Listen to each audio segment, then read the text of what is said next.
ஒரு பெரிய ஆறு, அதை கடந்து அடுத்த பக்கம் போகணும். இந்த பக்கம் 8 பேர் நின்றுட்டு இருக்கிறாங்க. 8 பேரும் சேர்ந்து ஒரு குழுவா வந்திருக்கிறாங்க. இவங்க எல்லாருமே பண்டிதர்கள், குருமார்கள், அதாவது அறிவாளிகள். இவங்க எல்லாரும் அந்த ஆற்றை கடந்து அடுத்த கரைக்கு போகணும். அப்புறம் அங்க இருந்து பக்கத்துல இருக்கிற ஒரு ஊருக்கு போய் சேரணும். கரை ஓரமா ஒரு படகு கட்டி கிடந்தது. அதுல ஏறி உக்காந்தாங்க. அது மூலமா அடுத்த கரைக்கு போய் சேர்ந்தாங்க. அங்க போய் கரையேறின உடனே அவங்களுக்குள்ள ஒரு விவாதம். அறிவாளிகள் இல்லையா, அதனால ஒருத்தர் சொன்னார், இந்த படகு நமக்கு உதவி செஞ்சிருக்குது. அது செஞ்ச உதவி மூலமா தான் நாம 8 பேரும் இந்த ஆற்றை கடந்து இந்த பக்கம் வந்திருக்கிறோம். இது செஞ்சிருக்கிற உதவிக்கு நாம நன்றி செலுத்தணும், பதில் மரியாதை செய்யணும். அதை எப்படி செய்யறது அப்படின்னார். இன்னொருத்தர் அதுக்கு ஒரு யோசனை சொன்னார். நமக்கு உதவி செஞ்சிருக்கிற இந்த படகுக்கு மரியாதையும் நன்றியும் செலுத்துகிற முறையில அதை நாம எல்லாரும் நம்ம தலைமையில சுமந்துகிட்டு போறதுதான் நியாயம்.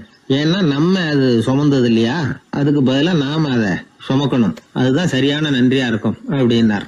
இதுதான் சரியான யோசனைன்னு எல்லாரும் ஒத்துக்கிட்டாங்க. அவ்வளவுதான். உடனே அந்த படகை தூக்கி தலையில வச்சுக்கிட்டு 8 பேர் நடக்க ஆரம்பிச்சிட்டாங்க. அப்படியே அவங்க போக வேண்டிய கிராமத்துக்கு போய் சேர்ந்தாங்க.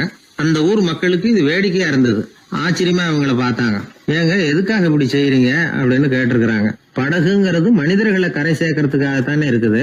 நாம அதை எதுக்காக சுமக்கணும்? அதை ஆத்தங்கரையிலேயே விட்டுட்டு வந்திருக்கலாமே அப்படின்னாங்க. இதுக்கு அந்த 8 பேர்ல ஒருத்தர் சொன்னாராம், என்ன இப்படி சொல்றீங்க? உங்களுக்கு நன்றி உணர்வே கிடையாதா? நீங்க நன்றி கெட்டவங்களா இருக்கிறீங்க, நாங்க நன்றி உடையவர்களா இருக்கிறோம். நன்றி உடைமை அப்படின்னா என்னன்னு எங்களுக்கு தெரியும். அதனாலதான் எங்களை கரை சேர்த்த படகுக்கு நாங்க நன்றி செலுத்துறோம். இந்த படகு எப்பவும் எங்க தலைமையிலதான் இருக்கும் அப்படின்னார். இது புத்தர் சொன்ன ஒரு கதை. வழி இருக்கு பாருங்க, அதையே முடிவுன்னு நினைச்சு வாழ்நாள் பூரா புடிச்சுக்கிட்டு மனிதர்கள் துன்பப்படுறாங்க அப்படிங்கறது அவருடைய கருத்து. ஒரு மனிதன் ஜபம் பண்றான், வழிபாடு பண்றான், அது மூலமா ஒரு விழிப்புணர்வு கிடைச்சுட்டுதுன்னு வச்சுக்கோங்க. அதுக்கப்புறம் எதுக்கு அந்த ஜபமும் வழிபாடும்? தூக்கி எறிஞ்சிட வேண்டியதானே. ஆனா மனுஷன் அப்படி பண்றது இல்ல.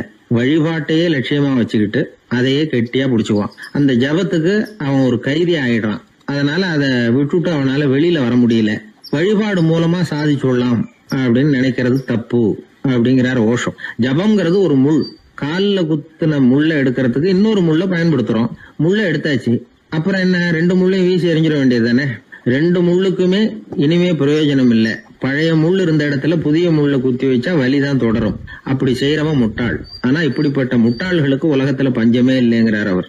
அதனால வழிபாடு, ஜபம் அப்படின்னு எல்லாம் சொல்றோமே, அதையெல்லாம் கூட விழிப்புணர்வோட பயன்படுத்தணும். நம்ம ஆள் ஒருத்தன், அவன் என்னன்னா காலில் ஒரு முள்ளை தைச்சுக்கிட்டான். இன்னொரு முள்ளால அதை எடுத்துக்கிட்டு இருக்கிறான். ரொம்ப நேரமா முயற்சி பண்ணிட்டு இருந்தான். கடைசியா அப்பாடா எடுத்தாச்சு அப்படின்னு சொல்லிவிட்டு மறுபடியும் முள் எடுக்க ஆரம்பிச்சான். என்னப்பா இது, அதுதான் முள்ளை எடுத்துட்டிய, அதுக்கப்புறம் என்னத்துக்கு முயற்சி பண்ணிட்டு இருக்கிறேன்னு கேட்டாங்க. இதுக்கு அவன் சொல்றான், ஏற்கனவே தச்சிருந்த முள்ளை எப்பவோ எடுத்துட்டேன். அதை எடுக்கிறதுக்காக உபயோகப்படுத்திக்கிட்டு இருந்தேனே இன்னொரு முள்ளு, அது இப்ப உள்ள மாட்டிக்கிட்டு இருக்குது. அதனாலதான் மறுபடியும் முதல்ல இருந்து ஆரம்பிக்கிறேன் அப்படின்னா. இப்படி வாழ்க்கையில முதல்ல இருந்து ஆரம்பிக்கிறவர்களும் அதிகம், முதல்லயே இருந்துகிட்டு இருக்கிறவங்களும் அதிகம். வாழ்க்கையில படிப்படியா முன்னேறணும், வாழ்க்கையை புரிஞ்சுக்கிட்டு முன்னேறணும். அதுக்கு இந்த பெரியவர்கள் சொல்லுகிற தத்துவத்தை எல்லாம் சரியா புரிஞ்சுக்கிட்டு அது பிரகாரம் நாம நடக்கணும்.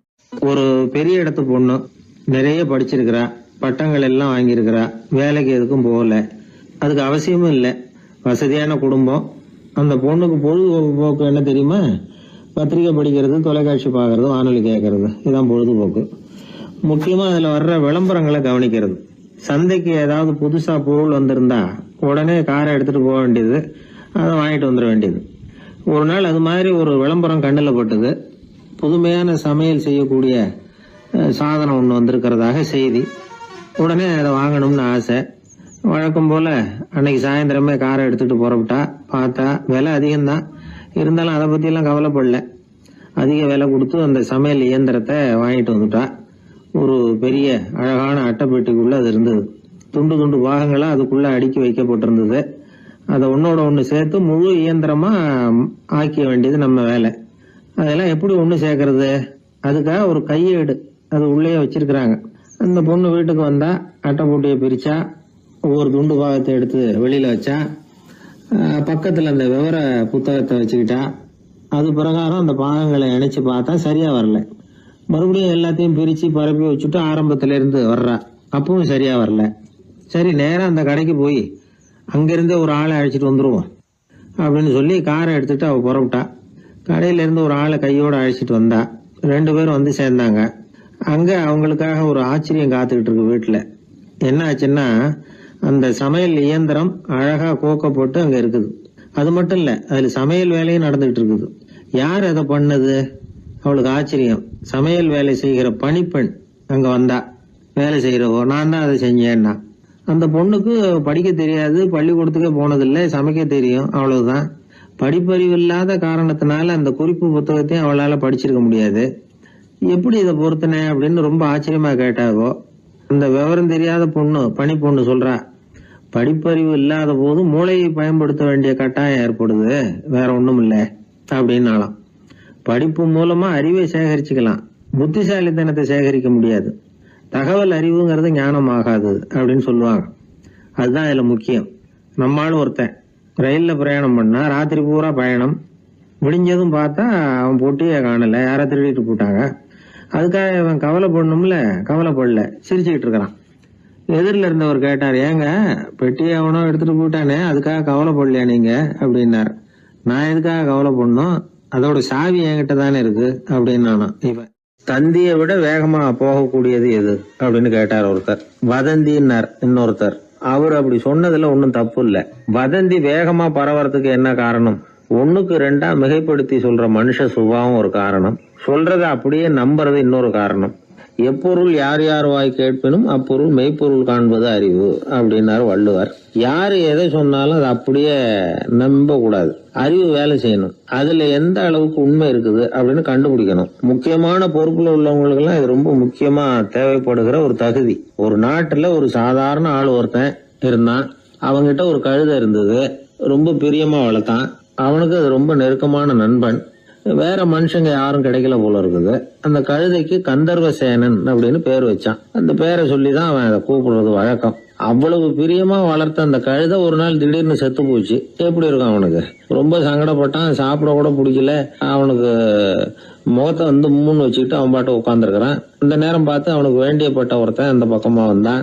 அவனை பார்த்தான். ஏன்டா அப்படி உட்காந்துருக்கிற அப்படின்னு கேட்டான். கந்தர்வ சேனை செத்து விட்டதா சொல்லி குலுங்கி அழ ஆரம்பிச்சுட்டான் இவன். கந்தர்வ சேனன் யாருன்னு கேட்டான் இவன். அப்படி கேட்ட உடனே அவன் இன்னமும் சத்தம் போட்டு ஒவ்வொன்னு கத்த ஆரம்பிச்சுட்டான். துக்கம் அதிகமாயிட்டுது. அவன் அழற வேகத்தை பார்த்ததும், சரி கந்தர்வ சேனன்கிறது முக்கியமான ஒரு பெரிய மனுஷன் போல இருக்கு அப்படின்னு இவன் முடிவு பண்ணிட்டான். நம்ம ஃப்ரெண்டோட துக்கத்தை நாமளும் பகிர்ந்துக்கணும்னு நினைச்சான். உடனே தலையை மொட்டை அடிச்சுக்கிட்டான், மீசை எடுத்துட்டான், கருப்பு உடை போட்டுக்கிட்டான். கந்தர்வசேனன் இறந்த செய்தி இப்படி காத்து வாக்குல பரவ ஆரம்பிச்சது ஊர் பூரா. ஊர்ல உள்ளவங்க எல்லாம் இந்த செய்தியை கேட்டதும் அவங்களும் தலையை மொட்டை அடிச்சுக்கிட்டு கருப்பு துணி போட்டுக்க ஆரம்பிச்சுட்டாங்க. ஒரே நாள்ல நகரம் பூராவும் துக்கத்துல ஆழ்ந்து போச்சு. எங்க பார்த்தாலும் மொட்டை தலை, கருப்பு துணி. அந்த நாட்டு அமைச்சர் இதை பார்த்தார். ஜனங்கள்லாம் வருத்தமா இருக்கிறாங்களே அப்படின்னு நினைச்சு சில பேரை கூப்பிட்டு விசாரிச்சார், என்ன விஷயம் அப்படின்னு. கந்தர்வசேனன் செத்துட்டார், அதனாலதான் இப்படி துக்கம் அனுஷ்டிக்கிறோம் அப்படின்னாங்க. அவராவது கொஞ்சம் யோசனை பண்ணி பார்த்திருக்கலாம்ல. கந்தர்வசேனன்னு சொல்றீங்களே, யார் அது அப்படின்னு விசாரிக்கலாம்ல. விசாரிக்கல. மக்கள் துயரத்துல நாமளும் பங்கு எடுத்துக்கணும் அப்படின்னு தான் அவர் நினைச்சார். அவரும் உடனே மொட்டை அடிச்சுக்கிட்டு கருப்பு சட்டை போட்டு ஆரம்பிச்சுட்டார். அமைச்சர் இப்படி இருக்காருங்கிற செய்தி அரசருக்கு எட்டுச்சு. அவர் என்ன பண்ணாரு, அவரும் மொட்டை போட்டுக்கிட்டு தூக்கம் அனுஷ்டிக்க ஆரம்பிச்சுட்டார். அன்னைக்கு ராத்திரி ராஜா மொட்டை தலையோட அந்த புறத்துக்கு வர்றார், முகத்தை முன்னு வச்சுக்கிட்டு. ராணி பார்த்தாங்க. என்னங்க இது, என்ன விஷயம், உங்க துக்கத்துக்கு என்ன காரணம்னு கேட்டாங்க. ராஜா ரொம்ப கவலையோட, கந்தர்வசேனன் செத்துட்டாராம், ஜனங்கள்லாம் வருத்தத்துல இருக்கிறாங்க, அதனால நானும் அவங்களோட துக்கத்துல பங்கெடுத்துக்கிறேன், ஒரு ராஜாவோட கடமை இல்லையா அது அப்படின்னார். அது சரி, கந்தர்வசேனன் யாரு, உங்க அப்பாவா அண்ணனா, எதுக்காக தலையை மொட்டை அடிச்சிங்க அப்படின்னு கேட்டாங்க ராணி. அதுக்கப்புறம் தான் ராஜா யோசிக்க ஆரம்பிச்சார். ஆமா, அதுவும் சரிதானே, நாம என்னத்துக்கு அவசரப்பட்டு இப்படி பண்ணோம் அப்படின்னு சொல்லி நினைச்சுக்கிட்டு அதுக்கப்புறம் அமைச்சரை கூப்பிட்டார். அப்புறம் விவரம் கேட்டார், யாருங்க இது கந்தர்வசேனங்கிறது யாருன்னு கேட்டார். அவரும் அதுக்கப்புறம் தான் யோசிக்க ஆரம்பிச்சார். அவரு ஜனங்களை கூப்பிட்டு விசாரிச்சார். ஒவ்வொருத்தரா விசாரிச்சுக்கிட்டே கடைசியா அந்த ஆளுகிட்ட போய் சேர்ந்தாங்க. கந்தர்வசேனன் யாருன்னு கேட்டாங்க. என்னோட கழுதைன்னாங்க. ராஜாவும் மந்திரியும் தலையை தொங்க போட்டுக்கிட்டாங்க. எல்லாரும் சொல்றதையும் கண்ணை மூடிட்டு நம்ப ஆரம்பிச்சா கதை இப்படிதான் போய் முடியும். இந்த காலத்துல எல்லாம் சில பேர் சொல்ற விஷயம் கப்சா மாதிரி இருக்கும், ரீல் விடுறார் அப்படின்னு நினைப்போம். ஆனா அதுலயும் உண்மை இருக்கும். ஒருத்தர் ரொம்ப பெருமையா சொன்னார், சார் 10 பேர் ஒரே குடையில வந்தோம் சார், ஒரு சொட்டு தண்ணி கூட எங்க யார் மேலயும் படல சார் அப்படின்னார். 10 பேர் ஒரே குடையில வந்திருக்கிறாங்க, ஒரு சொட்டு தண்ணி கூட மேல படலையாம். பெருமையா சொன்னார். அது எப்படிங்கன்னு கேட்டோம். அவரு சொல்றாரு, ஏன்னா அப்ப மழையே பெய்யல சார் அப்படின்னார். நம்ம உடம்புல ரத்த அழுத்தம் இருக்குதே, அது நல்லதா கெடுதலாம். உடனே அது கெடுதல்னு தான் சொல்லுவோம். ஆனா உண்மை அது இல்ல. இயற்கையா உள்ள ரத்த அழுத்தம் நம்ம உடம்புக்கு தேவையான ஒண்ணு. அந்த அழுத்தம் அதிகமா போனாதான் கெடுதல். அததான் நாம பிபின்னு சொல்றோம். ஆனா அது உண்மையிலேயே உயர் ரத்த அழுத்தம், ஹைப்பர் டென்ஷன். இதயம்ங்கிறது ஓயாம வேலை செஞ்சுக்கிட்டு இருக்கிற ஒரு பம்பு. இதயம் சுருங்கி ரத்தத்தை பம்பு செய்யறப்போ ரத்த அழுத்தம் கூடுதலா இருக்கும். இதுக்கு பேரு சிஸ்டாலிக் பிளட் பிரஷர் அப்படின்னு பேர். இதயம் விரிந்த நிலைக்கு திரும்புறப்ப ரத்த அழுத்தமும் குறையுது. இதுக்கு பேரு டயஸ்டாலிக் பிளட் பிரஷர் அப்படின்னு பேர். இப்படி இது மாறி மாறி இருக்கும். இந்த பிபி 140 90 இப்படின்லாம் சொல்றாங்கல்ல, இதுதான். சீரா இருக்க வேண்டிய ரத்த அழுத்தம் ஒரு அளவுக்கு மேல அதிகரிச்சுட்டா ஆபத்து ஆரம்பம்னு அர்த்தம். சரி, இந்த உயர் ரத்த அழுத்தம் உண்டாகிறதுக்கு என்ன காரணம்? இதனாலதான் இது வருதுன்னு ஒரு காரணத்தை குறிப்பிட்டு சொல்ல முடியாது. ஆனா வம்சாவளி காரணம், ரொம்ப டென்ஷனான சூழ்நிலையில வேலை செய்யறது, உடம்பு குண்டா இருக்கிறது, இதெல்லாம் இந்த ஹை பிபிக்கு துணை செய்யுது. அப்படிதான் எடுத்துக்க வேண்டியிருக்குது. இது கிருமியினால ஏற்படுற வியாதி இல்ல, உடம்புல ஏற்படுற ஒரு பழுது, அவ்வளவுதான். 40 வயசுக்கு மேலதான் பொதுவா இது பாதிக்கும். அதெல்லாம் சரி. ஒருத்தருக்கு உயர் ரத்த அழுத்தம் இருக்குது, அதை கட்டுப்படுத்துறதுக்கு வழி ஏதாவது உண்டா அப்படின்னா உண்டு. மருந்து கொடுத்தும் சரி பண்ணலாம். மருந்து இல்லாத சிகிச்சை முறைகளும் இருக்குது. இப்ப மருந்து சாப்பிடுறதுன்னா டாக்டர் கிட்ட போயிடலாம். அதுக்கு இப்ப சுமாரா 30 விதமான மருந்துகள் இருக்குதான். மருந்தோட உடல் கட்டுப்பாடும் மனக்கட்டுப்பாடும் சேர்ந்ததுன்னா ரொம்ப விசேஷம். அது இருக்கட்டும், மருந்து இல்லாம நாம செய்ய வேண்டியது என்ன, அதை தெரிஞ்சுக்குவோம். முதல்ல சீரான உடற்பயிற்சி, வாக்கிங் ரொம்ப நல்லது. மனசை அமைதிப்படுத்துறதுக்கு யோகாசனம், ஆழ்நிலை தியானம், இது மாதிரியான பயிற்சிகள் நல்லது. ஒரு காலத்துல யோகாசனம் பண்ணுங்க, தியானம் பண்ணுங்கன்னு சொன்னா ஒரு மாதிரியா பார்த்தாங்க. இப்ப மருத்துவ நிபுணர்களே அதெல்லாம் ரொம்ப அவசியம்தான் அப்படின்னு சொல்றாங்க. இன்னொரு அதிசய சிகிச்சை முறை இப்போ வழக்கத்துக்கு வந்திருக்குது. பயோ ஃபீட்பேக் அப்படின்னு பேர். மூளையின் அழுத்த அலைகளை பதிவு பண்ணி அதை மறுபடியும் உடம்புக்குள்ள செலுத்தி இந்த ரத்த அழுத்தத்தை சீராக்கி போடுறாங்க. சில பேருக்கு இந்த ஹை பிபி பார்டர் லைன்ல இருக்கும். அவங்களுக்கெல்லாம் மருந்துகள் அவசியம் இல்லை. வாழ்க்கை முறையில சில மாற்றங்களை பண்ணிக்கிட்டாவே போதும். பிஹேவியரல் மாடிஃபிகேஷன்ஸ் சொல்றாங்க. அது எப்படின்னா, பரபரப்பான வாழ்க்கை முறையை தவிர்க்கணும். புகைப்பிடிக்கிற பழக்கம், மது அருந்தும் பழக்கம், இதெல்லாம் இருந்தா விட்டுடணும். சாப்பாட்டுல உப்பை குறைக்கணும். கொழுப்பு சத்து ஆகாரங்களை குறைச்சிக்கணும். முடிஞ்சா விட்டுடலாம். குடும்பத்துல ஏற்கனவே யாருக்காவது ஹை பிபி இருந்தா சந்ததிகள் ஜாகிரதையா இருக்கணும். நடுத்தர வயசு அடைஞ்சவங்க அப்பப்ப அந்த பிபி செக் பண்ணிக்கிறது நல்லது. டாக்டர் சொல்றத நம்மள பல பேர் சரியாவே கேட்கறது இல்லை. அதனாலதான் இடைஞ்சல். ஒரு ஆளு பிபின்னு சொல்லி டாக்டர் கிட்ட போனான். உடம்பு குண்டா இருக்கு, அதை குறைக்கணும், முதல்ல தினமும் உடற்பயிற்சி பண்ணு அப்படின்னாரு. சரின்னு சொல்லிவிட்டு வந்தான், செஞ்சான். கொஞ்ச நாள் கழிச்சு மறுபடியும் டாக்டர் கிட்ட போனான். என்னப்பா எக்ஸசைஸ் பண்ணியா அப்படின்னு கேட்டார். தினமும் பண்ணேன் டாக்டர்னா. என்ன பண்ணேன்னு கேட்டார். முன்னெல்லாம் சிகரெட்டை கடையில வாங்குவேன், இப்ப நான் அப்படி வாங்குறத விட்டுட்டேன். தினமும் நானே என் கையாலேயே உருட்டி தயார் பண்றேன் டாக்டர். இது ஒரு எக்ஸசைஸ் தானே அப்படின்னா. ஒரு தடவை கலைவாணர் NS கிருஷ்ணன் பேராசிரியர் கல்கியை சந்திச்சு பேசிக்கிட்டு இருந்தாராம். கலைவாணர் கல்கியை பார்த்து, எனக்கு கதை எழுத ஆசையா இருக்கு, எப்படி எழுதுறதுன்னு கேட்டாராம். கதை எழுதுறதுக்கு 4 மை வேணும்னாராம் கல்கி. அப்படியா, அப்படின்னா என்னென்ன கலர் மை அப்படின்னு கேட்டிருக்காரு கலைவாணர் சிரிச்சுக்கிட்டே. நான் சொன்னது கலர் மை இல்ல, அது வேற மை. அதாவது கதை எழுதுறதுக்கு தேவைப்படுகிற 4 மை எதுன்னா, 1 திறமை, 2 பேணாமை, 3வது தனிமை, 4வது பொறுமை அப்படின்னாராம்.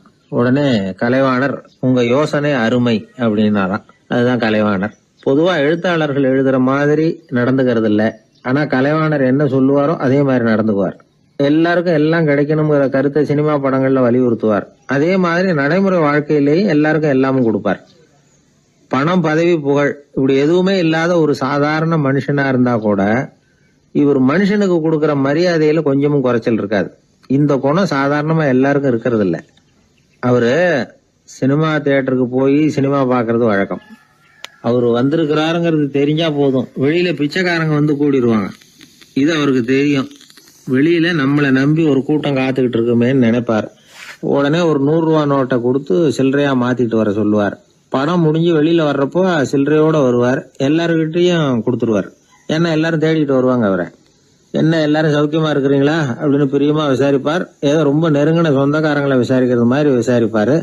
தன்கிட்ட இருக்கிற சில்லறையை எல்லாருக்கும் சமமா பிரிச்சு கொடுத்துட்டு தான் அங்கிருந்து புறப்படுவார். ஒரு நாள் அது மாதிரி புறப்படுற சமயத்துல ஒரு சின்ன பையனுக்கு சில்லறை எதுவும் கிடைக்கல கொடுக்கறதுக்கு. இது கலைவாணருக்கு தெரியாது. கார்ல ஏறி புறப்பட்டு போயிட்டார்.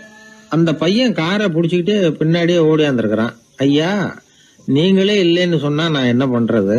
இன்னைக்கு பட்னி தான், அம்மாவுக்கு வேற உடம்பு சரியில்லை அப்படின்னு கத்திக்கிட்டே ஓடியாந்தானா. கலைவாணர் கவனிச்சுட்டார். உடனே காரை நிறுத்த சொன்னார். இறங்கினார். அந்த சின்ன பையனை கட்டி பிடிச்சிக்கிட்டு என்ன மன்னிச்சுக்கப்பா, நான் கவனிக்காம வந்துட்டேன் அப்படின்னு சொல்லி அழ ஆரம்பிச்சுட்டாராம்.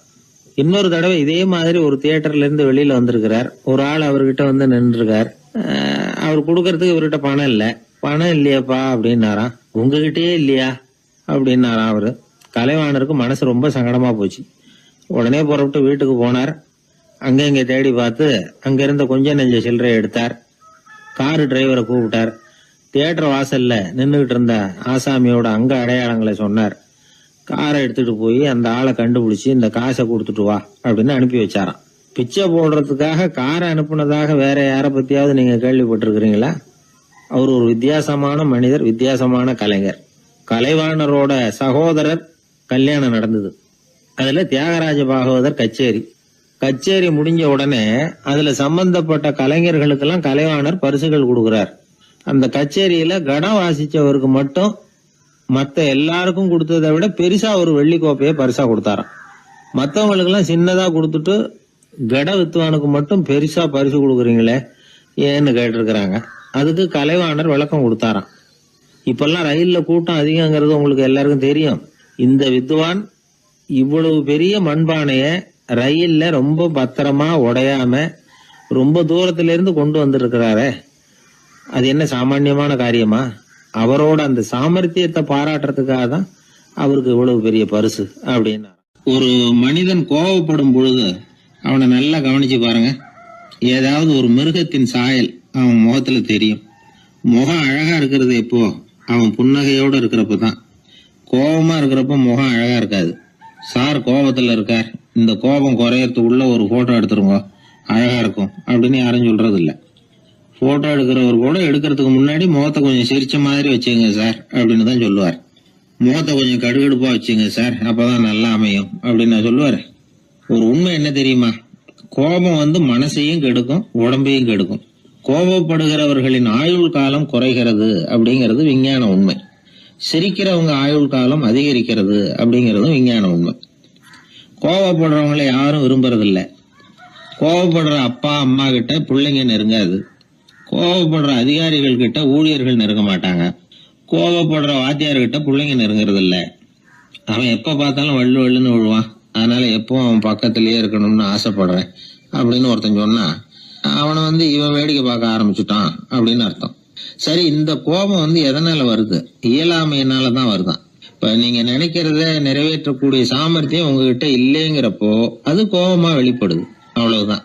திறமை உள்ளவன் கோபப்பட வேண்டிய அவசியமே இல்லை. ஒரு உண்மையான கவிஞன் கிட்ட போய் ஒரு கவிதை எழுதி கொடுங்க அப்படின்னு சொன்னா அவன் உடனே எரிச்சல் அடையக்கூடாது. எரிச்சல் வந்தா அது அவனுடைய இயலாமையை காட்டுது. சிற்பி சிலை செதுக்கிறதுக்கு கோபப்படக்கூடாது. ஒரு அதிகாரி சொன்னார், நீங்க சொல்றதெல்லாம் சார் தான் சார், இருந்தாலும் கோவப்படலைன்னா வேலை நடக்காது சார், அதனாலதான் தினமும் ஆபீஸ்ல கத்திட்டு கிடக்குறேன் அப்படின்னார். ஆனா உண்மை என்ன தெரியுமா? கத்துறதுனால கத்துறதுதான் நடக்குமே தவிர காரியம் நடக்காது. வேலை நடக்கிறது மாதிரி ஒரு பாவனை நடக்கும், அவ்வளவுதான். தவறு செய்கிறவர்களுக்கு தண்டனை கத்துறது மட்டும் இல்ல, திட்டு வாங்குற யாரும் தான் செஞ்சது தவறுதான் அப்படின்னு ஒத்துக்கிறது இல்ல. அத அவங்க உணர்றதும் இல்ல. அப்படி இருக்கிறப்போ திட்டுறதுனால என்ன பிரயோஜனம்? திட்டுறது நோக்கம் என்ன? திட்டு வாங்குறவங்க திருந்தணுங்கிறது தானே. நோக்கம் நிறைவேறாதுன்னா எதுக்காக கத்தணும்? திட்டுறது மூலமாவே ஒருத்தனை திருத்த முடியும்னா திருடுறவனை எல்லாம் கூப்பிட்டு கொஞ்ச நேரம் திட்டி போயிட்டு வாப்பா, இனிமே நீ திருந்திவிட்ட அப்படின்னு சொல்லி வச்சுடலாமே. இதுல நாம முக்கியமா புரிஞ்ச வேண்டியது என்னன்னா, கோபம்ங்கிறது நாம அடுத்தவங்களுக்கு கொடுக்கிற தண்டனை இல்ல, அது நமக்கு நாமே கொடுத்துக்கிற ஒரு தண்டனை. அடுத்தவங்களை திருத்துறதாக நினைச்சுக்கிட்டு நம்ம நாமே கெடுத்துக்கிற ஒரு முயற்சி. நம்ம மனசு கெட்டு போகுது, நம்ம உடம்பு கெட்டு போகுது, அதுதான் கண்ட பலன். நம்ம ஆள் ஒருத்தன் சொன்னா, நான் கோபம் வந்துட்டுதுன்னா அதை மனிதர்கள் மேல காட்ட மாட்டேன் சார், அவங்கள திருத்த முடியாதுன்னு எனக்கு தெரியும் அப்படின்னா. வேற என்ன பண்ணுவேன் அப்படின்னு கேட்டேன். பாத்திரங்கள் பேர்ல காட்டுவேன், வீட்டுல இருக்கிற பாத்திரங்களை எல்லாம் எடுத்து வெளியில வீசி எறிவேன் அப்படின்னா. அதனால கோபம் குறைஞ்சுதா அப்படின்னு கேட்டாங்க. எனக்கு குறைஞ்சுது, ஆனா எதிர்த்த வீட்டுக்காரனுக்கு அதிகமாயிட்டுதுன்னு நானும். அது எப்படிறான்னு கேட்டிருக்காங்க. நான் எனக்கு கோபம் வந்த உடனே நேரம் அவங்க வீட்டுக்குள்ள போய் அங்க இருக்கிற பாத்திரங்களை தான் எடுத்து வெளியில வீசி எறிகிறேன் அப்படின்னா. ஒரு வெளி தேசத்துல இருந்து ஒருத்தர் நம்ம நாட்டுக்கு வந்தார். இங்க ஒருத்தர் அவரை அன்பா கூப்பிட்டு உபசரிச்சார். ஒரு ஆரஞ்சு பழத்தை அவர்கிட்ட கொடுத்தார். கொடுத்து சாப்பிட சொன்னார். அவர் அதை வாங்கினார். அதை அப்படியும் இப்படியும் புரட்டி பார்த்தார். அவருக்கு ஒன்னும் புரியல. ஏன்னா அவர் தேசத்துல அது இல்ல போல இருக்கு. என்ன செய்யறதுன்னு அவருக்கு ஒன்னும் புரியல. அப்படியே கடிச்சு பார்த்தார். கசப்பா இருந்தது. தூக்கி எறிஞ்சுட்டார். அதை ஏன் தூக்கி எறிஞ்சுட்டீங்கன்னு கேட்டாரு இவர். கசக்குது, அதை எப்படி சாப்பிடுறது அப்படின்னாரு அவரு. அது அப்படி சாப்பிடக்கூடாது, மேல உள்ள தோலை எடுத்து எரிஞ்சுடணும், இனிப்பான பகுதி உள்ள இருக்குது அப்படின்னு விவரம் சொன்னார் இவர். இப்படி சொன்னவர் ஒரு யோகி. வாழ்வின் வெளிப்பக்கத்திலேயே இருந்துகிட்டு இருந்தா கசப்பான பிரச்சனைகளையே சந்திக்க வேண்டியிருக்கும். உள்பக்கத்துக்கு போகணும், அப்பதான் அங்க இருக்கிற இனிப்பை உணர முடியும் அப்படிங்கிறார் அந்த யோகி. நாமெல்லாம் 2 வகையான வாழ்க்கை வாழறோமா.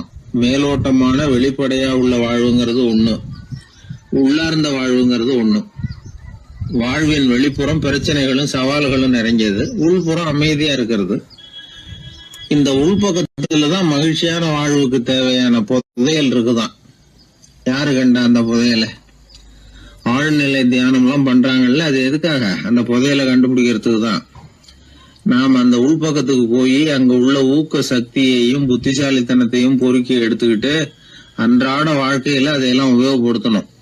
மனசு ஒரு குரங்கு மாதிரி அலையுதுங்கிறோம், அதை கட்டுப்படுத்த முடியலங்கிறோம். மனசு அலையிறது உண்மைதான். தேனி எதுக்காக அலையுது? தேனுக்காக அலையுது. அது மாதிரிதான் மனசும் அலையுது. மகிழ்ச்சி, சாந்தி இதுகளை தேடி அலையுது. மனசை உள்பக்கமா அலைய விடணும். மகிழ்ச்சியான வாழ்வுக்கு என்னென்ன தேவைங்கிறத இந்த யோகி சொல்றார். ஊக்கம், புத்திசாலித்தனம், அமைதி, சாந்தம். இது எல்லாம் நம்ம கிட்ட நமக்குள்ளேயே இருக்குது. அதனாலதான் சொர்க்கம் நமக்குள்ளே இருக்குன்னு சொல்றது. புதையல நமக்குள்ளேயே வச்சுக்கிட்டு அதை தேடி புலம்பிக்கிட்டு இருக்கிறது ரொம்ப வேடிக்கைங்கிறார் அவர். இதெல்லாம் கேட்கறப்போ உங்கள பல பேருக்கு கோபம் கூட வரலாம். என்ன சார் இது, இன்று ஒரு தகவல்ல ஏதாவது உபயோகமா சொல்லுவீங்கன்னு பார்த்தா இன்னமும் தத்துவம் எல்லாம் பேசிக்கிட்டு இருக்கிறீங்களேன்னு நினைக்கலாம் நீங்க. இதுவும் உபயோகமான விஷயம்தான். நாம தியானம் அது இதுன்னு எதுவும் பண்ணலன்னா கூட மனசுல அழுத்தமோ இறுக்கமோ இல்லாம எப்பவும் சந்தோஷமா இருக்கிறதுக்கு பழகிக்கிட்டா அதுவே போதும். ஏன்னா மன இறுக்கத்தினாலேயே ஏகப்பட்ட நோய்கள் வருதான். பெருவாரியான உடம்பு கோளாறுகளுக்கு வாழ்க்கையின் விரக்தியாலேயும் தோல்விகளாலேயும் ஏற்படுற மன இறுக்கம்தான் காரணம்ங்கிறது மருத்துவ ஆராய்ச்சி முடிவு. நான் இறுக்கம் இல்லாம இருக்கிறதுக்கு தான் பிரியப்படுறேன், இந்த சமூகம் அதுக்கு இடம் கொடுக்கலையே, என்ன பண்றது அப்படிங்கிறது சில பேரோட கேள்வி. இந்த சமூகத்தை சரி செய்ய வேண்டியது நாம தான், நம்மளை சரி பண்ணிக்க வேண்டியது நாம தான். நான் சரியா இருக்கிறேன், சமூகம் சரியில்லைன்னு அதை ஒதுக்கி பிரயோஜனம் இல்லை. ஒரு குடும்பஸ்தர், அவர் மனசுல எப்பவும் டென்ஷன். அவர் டென்ஷன் இல்லாம இருக்கிறதுக்கு பழகிக்கிட்டார். அதுக்கப்புறமா அவர் சொல்லுவார், நான் ஒன்னும் ஆழ்நிலை தியானம்லாம் பண்ணல, இருந்தாலும் என் மனசு எப்பவும் அமைதியா தான் இருக்குது. இவ்வளவுக்கும் எங்க வீட்டுல தினமும் என் சம்சாரத்துக்கும் எங்க அம்மாவுக்கும் சண்டை நடந்துகிட்டே தான் இருக்கும் அப்படிம்பார். அது சரிங்க, உங்க அம்மா ஒரு பக்கம், உங்க மனைவி ஒரு பக்கம், அவங்க 2 பேரும் சண்டை போடுறப்போ நீங்க எந்த பக்கம் இருப்பீங்க அப்படின்னு கேட்டார் ஒருத்தர். அந்த சமயம் நான் வீட்டுக்கு வெளிப்பக்கம் இருப்பேன் அப்படின்னார் அவர். அங்க ஒரு முனிவர் இருந்தார். சுவாமி, என்ன ஆசீர்வாதம் பண்ணுங்க, எனக்கு ஏதாவது புத்தி சொல்லுங்க அப்படின்னா அவர் ஆசீர்வாதம் பண்ணார். அதுக்கப்புறம் சொன்னார், மகனே, நீ எந்த காரியத்தை செஞ்சாலும் செய்யறதுக்கு முன்னாடி ஒரு தடவை அதனால ஏற்படக்கூடிய விளைவுகளை நல்லா யோசிக்கணும். உன் மனசுக்கு அது சரின்னு தெரிஞ்சா மட்டும் அதை செய்யணும் அப்படின்னார். அரசன் அவர் சொன்னதை அப்படியே மனசுல வாங்கிக்கிட்டான். அவர் காலடியில விழுந்து வணங்கினான். 100 பொற்காசுகளை அவர் காலடியில வச்சுட்டு திரும்பணும். அமைச்சர் இதை கவனிச்சார். என்ன இது, நம்ம அரசர் இவ்வளவு ஏமாளியா இருக்கிறாரு, இந்த ஒரு சாதாரண யோசனை சொன்னதுக்கு 100 பொற்காசுகள் கொடுத்துட்டாரு. அமைச்சர் இப்படி நினைக்கிறது அவர் முகத்தை பார்த்ததுமே அரசனுக்கு புரிஞ்சுட்டுது. இருந்தாலும் அதை பத்தி ஒன்னும் கேட்டுக்கல. 2 பேரும் திரும்பி அரண்மனைக்கு வந்து சேர்ந்தாங்க. அதுக்கப்புறம் அந்த அரசன் என்ன பண்ணான் தெரியுமா? காட்டுல முனிவர் சொன்ன அந்த புத்திமதியை ஒரு கல்லுல கல்வெட்டா செதுக்கணும்.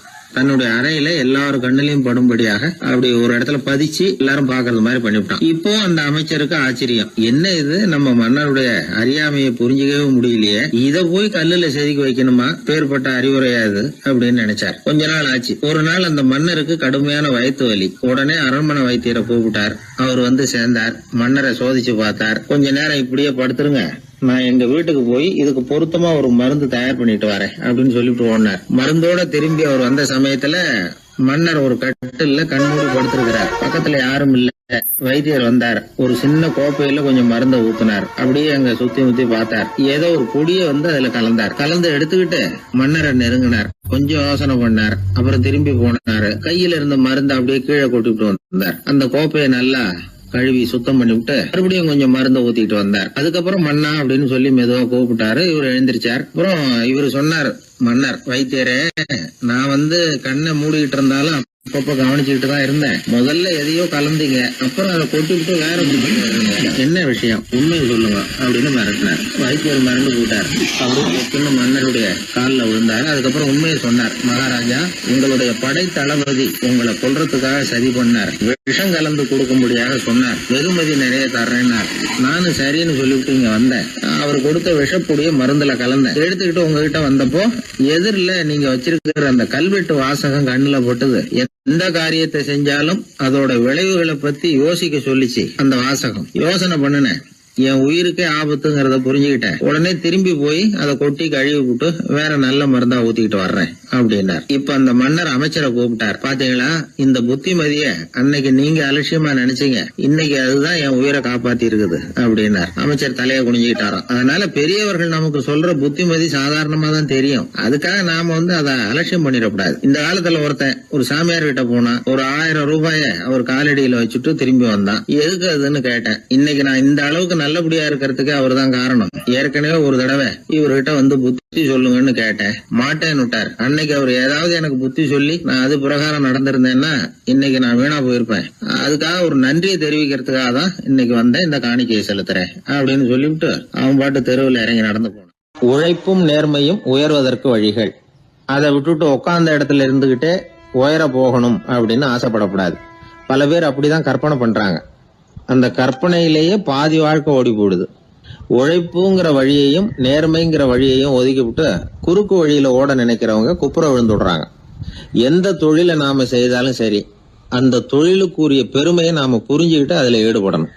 அப்படி இல்லாம என்ன சார் பொழப்புது, இந்த தொழிலை மனுஷன் செய்வானா அப்படி புலம்பிக்கிட்டே இந்த தொழிலையே செஞ்சுக்கிட்டு இருக்கிறவங்க நம்மள பல பேர் உண்டு. செய்யும் தொழிலே தெய்வம் அப்படின்னு சொல்றாங்கல்ல, அப்படி சொல்றது எதுக்காக? அந்த அளவுக்கு அதுல ஒரு ஈடுபாடு வேணுங்கிறதுக்காகத்தான். ஒரு பெரிய மலைப்பகுதி, அந்த மலை அடிவாரத்துல ஒரு சிற்பி உட்காந்து ஒரு சிலையை வடிச்சுக்கிட்டு இருக்கிறான். கையில ஒரு சின்ன உளிய வச்சுக்கிட்டு ஒரு பெரிய கருங்கல் பாறையை கொஞ்சம் கொஞ்சமா உடைச்சுக்கிட்டு இருக்கான். ஒரு சிற்பத்தை வடிக்கிறதுங்கிறது அவ்வளவு உன்னதமான ஒரு தொழிலா? எல்லாராலையும் முடியுமா அது? அப்படி இருந்தும் அந்த சிற்பிக்கு மன நிறைவில்லை. அவன் நினைக்கிறான், இந்த கடுமையான வெயில்ல உட்கார்ந்து வேலை செய்யறது எவ்வளவு கஷ்டம். நாம ஒரு சிற்பியா இருக்கிறதுனால தானே சூரியன் கடுமையான வெப்ப கதிர்களை நம்ம மேல வீசுறான். நாமளே அந்த சூரியனா இருந்துட்டா இந்த கஷ்டம் இருக்காதே. நம்மளை கஷ்டப்படுத்துறவன் நம்மளை விட வலிமை உள்ளவன். அதனால நாம அவனா மாறி விடுறதுதான் நல்லது அப்படின்னு அந்த சிற்பி யோசனை பண்ணான். அவன் எண்ணம் உடனே நிறைவேறிட்டுது. இயற்கைங்கிற மாபெரும் சக்தி அவனை ஒரு சூரியனா மாத்தி விட்டுது. சிற்பி இப்போ ஒரு சூரியனா மாறினான். இனிமே இந்த உலகத்துல நம்மளை விட வலிமை உள்ளவன் வேற யாரும் கிடையாது அப்படின்னு நினைக்க ஆரம்பிச்சுட்டான். அவனுக்கு மகிழ்ச்சியா இருந்தது. அந்த மகிழ்ச்சி அதிக நேரம் நீடிக்கல. ஏன்னா கொஞ்ச நேரத்துல ஆகாயத்துல கரிய மழை மேகங்கள் அப்படியே சூழ்ந்து வந்தது. சூழ்ந்து வந்த மேகங்கள் சூரியனை மறைக்க ஆரம்பிச்சது. இப்போ சூரியனா இருந்த அந்த சிற்பி நினைச்சு பாக்குறான், என்ன இது, என்னையே இந்த மேகம் மூடி மறைக்குதுன்னா அது என்னை விட பெரிய ஆளா தான் இருக்கணும். அதனால இனிமே நாம சூரியனா இருக்கக்கூடாது, நாம மேகமா தான் இருக்கணும், அதுதான் கௌரவம் அப்படின்னு நினைக்க ஆரம்பிச்சிட்டான். இப்பவும் பாருங்க, இயற்கை அவனுடைய ஆசையை நிறைவேற்றி வச்சது. சூரியனா இருந்த சிற்பி மேகமா மாறினான். வான வீதியில அப்படியே உல்லாசமா வர ஆரம்பிச்சான். அந்த உல்லாசமும் அதிக நேரம் நீடிக்கல. எதிரில் பார்த்தா பிரம்மாண்டமான மலைகள் வழியை அடைச்சிட்டு நிக்குது. வேகமா வந்த மேகம் மலையில மோதிக்கிட்டுது. அந்த மலையை தாண்டி அப்பால செல்ல முடியல. இப்போ அந்த மேகம் நினைக்குது, நாம எந்த தடையும் இல்லாம அந்தரத்துல மிதந்து வர்றோம். நம்மையே போக விடாம தடுக்குதுன்னா அந்த மலைக்கு எப்பேற்பட்ட வலிமை இருக்கணும். இனிமேல நாம மேகமா இருந்து பிரயோஜனம் இல்ல, இருந்தா மலையா இருக்கணும், அதுதான் பெருமை அப்படின்னு நினைக்க ஆரம்பிச்சான். இப்பவும் பாருங்க, இயற்கை அவனுடைய ஆசையை நிறைவேற்றி வச்சது. மேகமா இருந்த சிற்பி மலையா மாறினான். பெரிய மலை பூமிக்கும் வானத்துக்குமா நின்றுகிட்டு இருக்கு. இனிமே நமக்கு எந்த கவலையும் இல்லை அப்படின்னு நினைச்சது அந்த மலை. இப்படி நினைச்சுக்கிட்டு இருந்த வேளையில அந்த மலையோட காலடியில அடிவாரத்துல ஏதோ சத்தம் கேட்டது. என்ன சத்தம் இது அப்படின்னு சொல்லி அந்த மலை மெதுவா குனிஞ்சு பார்த்துதான். பார்த்தா அங்க ஒரு மனுஷன் தன்னுடைய கையில உளிய வச்சுக்கிட்டு மலையை கொத்திக்கிட்டு இருக்கிறான். ஏதோ ஒரு சிற்பத்தை வடிக்கிறதுக்காக அவன் முயற்சி பண்ணிட்டு இருக்கிறான். இப்போ அந்த மலை நினைச்சுதான், மலையே ஒருத்தன் உடைக்கிறான்னா அவன் எப்பேற்பட்ட வலிமை உள்ளவனா இருக்கணும். இனிமேலும் மலையா இருந்து பிரயோஜனம் இல்ல, மனுஷனா மாறணும், அதுதான் சரி அப்படின்னு நினைச்சுதான். அந்த வினாடியே அந்த மலை ஒரு மனுஷனா மாறிச்சு. அவன் கையில ஒரு உளி, பழையபடியே ஒரு கருங்கல் பாறையை கொத்த ஆரம்பிச்சான். அந்த ஆள் பழைய நிலைமைக்கு வந்துட்டான். இந்த கதையிலிருந்து நாம தெரிஞ்சுக்க வேண்டியது என்னன்னா, தன்னுடைய உண்மையான பலம் என்னங்கிறது தெரியாமலே தாவி தாவி தடுமாறிக்கிட்டு இருக்கிறான் மனுஷன் அப்படிங்கிறது தான். இனிமேலாவது அதை புரிஞ்சுக்கணும். நாம அதுவா மாறணும்னு நினைக்கிறது தப்பு, நாம இருக்கணும் அப்படின்னு நினைக்கிறது தான் உண்மை, அதுதான் சரி. அந்த சிற்பி என்னென்னோ கற்பனை பண்ணி கடைசியில மறுபடியும் சிற்பியாகவே வந்து சேர்ந்தான் பாருங்க. அதனால நம்முடைய உண்மையான பலம் என்ன அப்படிங்கறத தெரிஞ்சுக்கிட்டு நடந்துகிட்டோம்னா வாழ்க்கையில எப்பொழுதும் வெற்றி நிச்சயம். பண்றதுன்னு எனக்கு புரியல அப்படின்னு கவலைப்பட்டார் ஒரு அப்பா. என்ன பண்றது, அப்பாவோட குணம் கொஞ்சமாவது பிள்ளைக்கும் இருக்கதானே செய்யும்னா, அட போங்க சார், அவனை அடக்கிறதுக்கு ஏதாவது வழி சொல்லுவீங்கன்னு பார்த்தா நீங்க என்னோட சரித்திரத்தை புரட்ட ஆரம்பிச்சுட்டீங்களே. அப்புறம் கேட்டேன் அவரை, சரி பையன் அடம் பண்ண அவனை நீங்க எப்படி அடக்குறீங்க அதை சொல்லுங்க முதல்ல, அதுக்கப்புறம் என் யோசனையை சொல்றேன் அப்படின்னு. அவரு சொன்னார், வேற என்ன பண்ணுவேன், மிரட்டுவேன், அடிப்பேன், அவ்வளவுதான் எனக்கு தெரியும்னார். அடிச்சா அடங்கிடுவானா பையன் அப்படின்னு கேட்டேன். அது எப்படிங்க அடங்குவான், இன்னமும் தீவிரமா அடம் பண்ண ஆரம்பிச்சிருவான், கத்தி ரகலை பண்ணிவிடுவான் அப்படின்னார். குழந்தை அடம் பண்றானேங்கிற கவலை பல குடும்பங்கள்ல உள்ள ஒரு பிரச்சனை தான். இதுக்கு இப்ப மருத்துவர்கள் ஒரு சுலபமான வழியை சொல்றாங்க. அது என்னன்னா, ஒரு குழந்தை அடம் பண்ணிச்சுன்னா அதை அடிக்கப்படாதான், அதுக்கு பதிலா வேற ஒரு காரியம் பண்ணலாமா. அது என்னன்னா, குடும்பத்துல இருக்கிற எல்லாரும் ஒண்ணு சேர்ந்து அந்த குழந்தைகிட்ட கொஞ்ச நேரம் பேசாம இருந்தோம்னுமா, பேச்சை நிறுத்திக்கணும். குழந்தையால பேசாம இருக்க முடியாது, அது யோசனை பண்ணும், தன்னுடைய தவறை உணர்ந்து அது வருந்த ஆரம்பிக்கும். இப்படி தொடர்ந்து செஞ்சுக்கிட்டு வந்தா குழந்தை கொஞ்ச நாள்ல அடம் பண்றதை நிறுத்தி விடுமா. இது டாக்டர்கள் இப்ப சொல்லி கொடுக்கற ஒரு யோசனை. அதே மாதிரி சில குழந்தைகள் சரியான காரணம் இல்லாம அடம் பண்ணணுங்கிறதுக்காகவே கத்துது பாருங்க, அதை நிறுத்துறதுக்கு கூட ஒரு வழி இருக்குது. அது என்ன வழின்னா, அது அழற சமயத்துல அந்த சத்தத்தை ஒரு டேப் ரெக்கார்டர் மூலமா பதிவு பண்ணி வச்சுக்கணும். குழந்தை கத்த ஆரம்பிக்குதுன்னு வைங்க, உடனே ஏற்கனவே பதிவு பண்ணி வச்சிருக்கிற அழுகை சத்தத்தை போட்டு அந்த குழந்தை காதுல விழறது மாதிரி பண்ணணும். தன்னுடைய அழுகை சத்தத்தை கேட்க ஆரம்பிச்ச உடனே அந்த குழந்தை தான் அழறத நிறுத்திக்குமா. சில குழந்தைகள் சாப்பிட மாட்டேன்னு அடம் பண்ணும். வளர்ந்த குழந்தைய வற்புறுத்தி சாப்பிட சொல்லக்கூடாது. சில பேர் என்ன பண்ணுவாங்கன்னா, கட்டாயப்படுத்தி சாப்பாட்டை திணிப்பாங்க. அதெல்லாம் ரொம்ப தப்பு. குழந்தைக்கு விவரம் தெரிஞ்சதுக்கு அப்புறம் சாப்பாட்டு விஷயத்துல நீங்க தலையிட வேண்டிய அவசியமே இல்லை. பசிச்சா சாப்பிடணுங்கிறது அதுக்கு புரியும். அது தானாவே சுதந்திரமா எடுத்து போட்டு சாப்பிடுறதுக்கு அனுமதிக்கணும். நீங்க போய் அதுகிட்ட நின்றுட்டு சாப்பிடு சாப்பிடு அப்படின்னு வற்புறுத்திக்கிட்டு இருக்க கூடாது. நீங்க அதை வற்புறுத்தாம இருந்தா அது உங்களை வித்தியாசமா பார்க்க ஆரம்பிக்கும். உண்மையிலேயே பசி இருந்ததுன்னா தனக்கு எவ்வளவு தேவையோ அவ்வளவு எடுத்து போட்டுக்கிட்டு அந்த குழந்தை சாப்பிட்டுக்கும், எந்த பிரச்சனையும் இருக்காது. ஆக இது மாதிரியான சில நுட்பங்களை நாம மனசுல வச்சுக்கணும். அப்படி வச்சுக்கிட்டோம்னா வீட்டுல குழந்தைகளால எந்த பிரச்சனையும் இருக்காது. இந்த காலத்து பையன் ஒருத்தன், அவன் ரொம்ப கவலையோட வந்தான். என்னப்பா விஷயம்னு விசாரிச்சேன். எங்க அப்பா என்கிட்ட 1 மாசம் உன் கூட பேச மாட்டேன் போ அப்படின்னு சபதம் போட்டுட்டாருன்னா, அதுக்காகவா இப்படி கவலைப்படுறேன்னு கேட்டேன். இல்லைங்க, அந்த 1 மாச கெடு இன்னையோட முடியுது, அதுக்காக கவலைப்படுறேன் அப்படின்னா. ஒரு பெரிய சிந்தனையாளர் இருந்தார். அவர் ரஷ்யாவில் இருந்தார். நிறைய புத்தகங்கள் எழுதியிருக்கிறார். அவர் பேரு ஓஸ்பென்ஸ்கி. உலகின் மிகச்சிறந்த 3 புத்தகங்கள்ல ஒண்ணு இவர் எழுதியிருக்கிறார் அப்படின்னு கூட சொல்றது உண்டு. அப்பேற்பட்ட எழுத்தாளர். அந்த காலத்துல குருஜீஃப் அப்படின்னு சொல்லி ஒரு பெரியவர் இருந்தார். ரொம்ப எளிமையான வாழ்க்கை வாழ்ந்துகிட்டு இருந்தவர். இவரை தேடி அந்த எழுத்தாளர் வந்தார். ஐயா, உங்ககிட்ட சில கேள்விகள் கேட்டு விளக்கம் பெறலாம்னு வந்திருக்கிறேன்னார். உடனே அந்த பெரியவர் என்ன செஞ்சார் தெரியுமா? ஒரு வெற்று காகிதத்தை எடுத்தார், அவர்கிட்ட கொடுத்தார். இந்தாங்க, இதை வச்சுக்கோங்க. நாம 2 பேரும் பேசுறதுக்கு முந்தி நீங்க ஒரு காரியம் பண்ணணும்னார். என்ன செய்யணும் சொல்லுங்கன்னார் அவரு. இந்த காகிதத்துல உங்களுக்கு தெரிஞ்சதெல்லாம் என்ன, தெரியாததெல்லாம் என்ன அப்படிங்கிற பட்டியலை எழுதிட்டு வாங்க.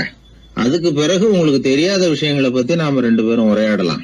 ஏன்னா உங்களுக்கு தெரிஞ்சதை பத்தி நாம பேசி பிரயோஜனம் இல்லை, தெரியாததை பத்தி பேசினாதான் உங்களுக்கு அது உபயோகமா இருக்கும் அப்படின்னார். இவர் இப்படி சொன்னது அந்த எழுத்தாளருக்கு கொஞ்சம் தர்ம சங்கடமா இருந்தது. நாம எப்பேற்பட்ட சிந்தனையாளர், நம்மள போய் இவர் இப்படி எழுத சொல்றாரு அப்படின்னு நினைச்சாரு. இருந்தாலும் அந்த பெரியவர் பேர்ல இவருக்கு ரொம்ப மரியாதை. அதனால அவர் கொடுத்த காகிதத்தை வாங்கிட்டு தனியா ஒரு இடத்துல போய் உட்கார்ந்தார். யோசிக்க ஆரம்பிச்சார். முதல்ல யோசிச்சார், கடவுளை எனக்கு தெரியுமா அப்படின்னு. கடவுளை பற்றித்தான் எனக்கு தெரியுமே தவிர கடவுளை தெரியாதுங்கிறது புரிஞ்சுது. அதனால தனக்கு தெரிந்த ஒரு விஷயம் கடவுள் அப்படின்னு அவரால் குறிப்பிட முடியல. அடுத்தபடி ஆத்மாவை பத்தி சிந்திச்சார். ஆத்மாவை பற்றித்தான் நமக்கு தெரியுமே தவிர ஆத்மா நமக்கு தெரிஞ்ச விஷயமா இருக்கல அப்படிங்கறது புரிஞ்சுது. அதனால ஆத்மாவையும் தெரிஞ்ச பட்டியல்ல சேர்க்க முடியல. இப்படி ஒவ்வொன்னா அவர் யோசிக்க யோசிக்க எதுவுமே நமக்கு தெரியலங்கிறது அவருக்கு தெளிவாச்சு. நேரம் எழுந்திரிச்சு அந்த பெரியவர்கிட்ட போனார். ஐயா, உங்களை சந்திக்கிற வரைக்கும் எவ்வளவோ விஷயங்கள் எனக்கு தெரிஞ்சிருக்கிறதாக நினைச்சேன்.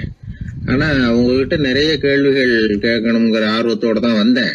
ஆனா நீங்க கேட்ட ஒரு கேள்விக்கு விடை காண முயன்ற போது எனக்கு எதுவுமே தெரியலங்கிறத புரிஞ்சுக்கிட்டேன் அப்படின்னார். அப்படின்னா உலக புகழ்பெற்ற இவ்வளவு புத்தகங்களை உங்களால எப்படி எழுத முடிஞ்சதுன்னு கேட்டார். இவர் சொன்னார், ஐயா, இப்பதான் எனக்கு புரியுது. எனக்கு தெளிவில்லாத பல விஷயங்களையும் நான் எழுதியிருக்கிறேன். அவையெல்லாம் வெற்றும் வார்த்தை குவியல்கள்ங்கிறத நான் இப்ப உணர்றேன். வார்த்தைகளே அறிவு அப்படிங்கிற மயக்கத்திலிருந்து இப்ப நான் விடுபட்டுட்டேன். அறிவு துறையில நான் ஒரு பூஜ்யம்ங்கிறது புரிஞ்சு போச்சு அப்படின்னார். இப்ப பெரியவர் சொன்னார், இப்பதான் உங்களுக்கு உண்மையான அறிவு ஏற்பட ஆரம்பிச்சிருக்குது. எப்போ ஒரு மனிதன் தன்னுடைய அறியாமையை உணர ஆரம்பிக்கிறானோ அப்போதுதான் அறிவின் தொடக்கத்துல அடி எடுத்து வைக்கிறான் அப்படின்னார். அதுக்கு பிறகு என்னாச்சு தெரியுமா? இந்த எழுத்தாளர், சிந்தனையாளர் ஓஸ்பென்ஸ்கி புஸ்தகம் எதுவுமே எழுதலையாம், அதோட விட்டாராம். நம்முடைய அறியாமை நமக்கு புரிய ஆரம்பிச்சுட்டதுன்னா நமக்கு அறிவு வளர ஆரம்பிச்சுட்டதுன்னு அர்த்தம். அது நமக்கு புரியறது இல்லை, அதுதான் சிக்கல். ஒரு நண்பர் சொன்னார், சார், நான் எப்போ வீட்டை பூட்டி விட்டு வெளியூர் போனாலும் திருடன் பூட்டை உடைச்சு விடுறான். அதனால இப்ப புத்திசாலித்தனமா ஒரு காரியம் பண்ணிவிட்டு உங்க ஊருக்கு வந்திருக்கிறேன்னார். என்ன செஞ்சிருக்கிறீங்கன்னு கேட்டேன். வீட்டை பூட்டாமலே வந்துட்டேன் அப்படின்னார். உபயோகமா இருக்கு அப்படின்னார். உடனே பார்வை இல்லாத அந்த பெரியவர் சொன்னாரு, வெளிச்சம்னு ஒண்ணு உண்மையிலேயே இருக்குதா அப்படின்னு கேட்டாராம். உண்மையிலேயே வெளிச்சம் இருக்குங்க அப்படின்னு சொல்லியிருக்கிறாங்க, அதை நான் நம்ப மாட்டேன் அப்படின்னாரா அவரு. சூரியன் இருக்கு, சந்திரன் இருக்கு, நட்சத்திரம் இருக்கு அப்படின்னு எல்லாம் சொல்லி பார்த்துருக்குறாங்க, அதையெல்லாம் ஒத்துக்கிறேன். ஆனா அதையெல்லாம் என்ன கொஞ்சம் தொட்டு பார்க்க விடுங்களேன் அப்படின்னாராம். அதையெல்லாம் தொட்டு அறிய முடியாது அப்படின்னு சொல்லியிருக்கிறாங்க. அப்படின்னா முகர்ந்து அறியறேன், மோந்து பாக்குறேன். மோர்ந்து பார்க்க விடுங்க, ஏதாவது வாசனை வருதான்னு பாக்குறேன் அப்படின்னு இருக்காரு. அதுவும் முடியாதேன்னாங்களாம். பெரியவர் யோசனை பண்ணிருக்கிறார். சரி, பரவாயில்ல, முரசு அடிக்கிறது மாதிரி அடிச்சு பார்க்கவாவது ஏற்பாடு பண்ணி கொடுங்க, அதை அடிச்சு பார்த்து அதோட சத்தத்தை உணர்ந்துக்கிறேன் அப்படின்னாராம். அதாவது ஒளியின் ஒலியை, அதாவது வெளிச்சத்தின் சத்தத்தை புரிஞ்சுக்கிறேன் அப்படின்னு சொல்லியிருக்கிறார். அதுக்கும் சாத்தியம் இல்லைன்னு சொல்லியிருக்கிறாங்க.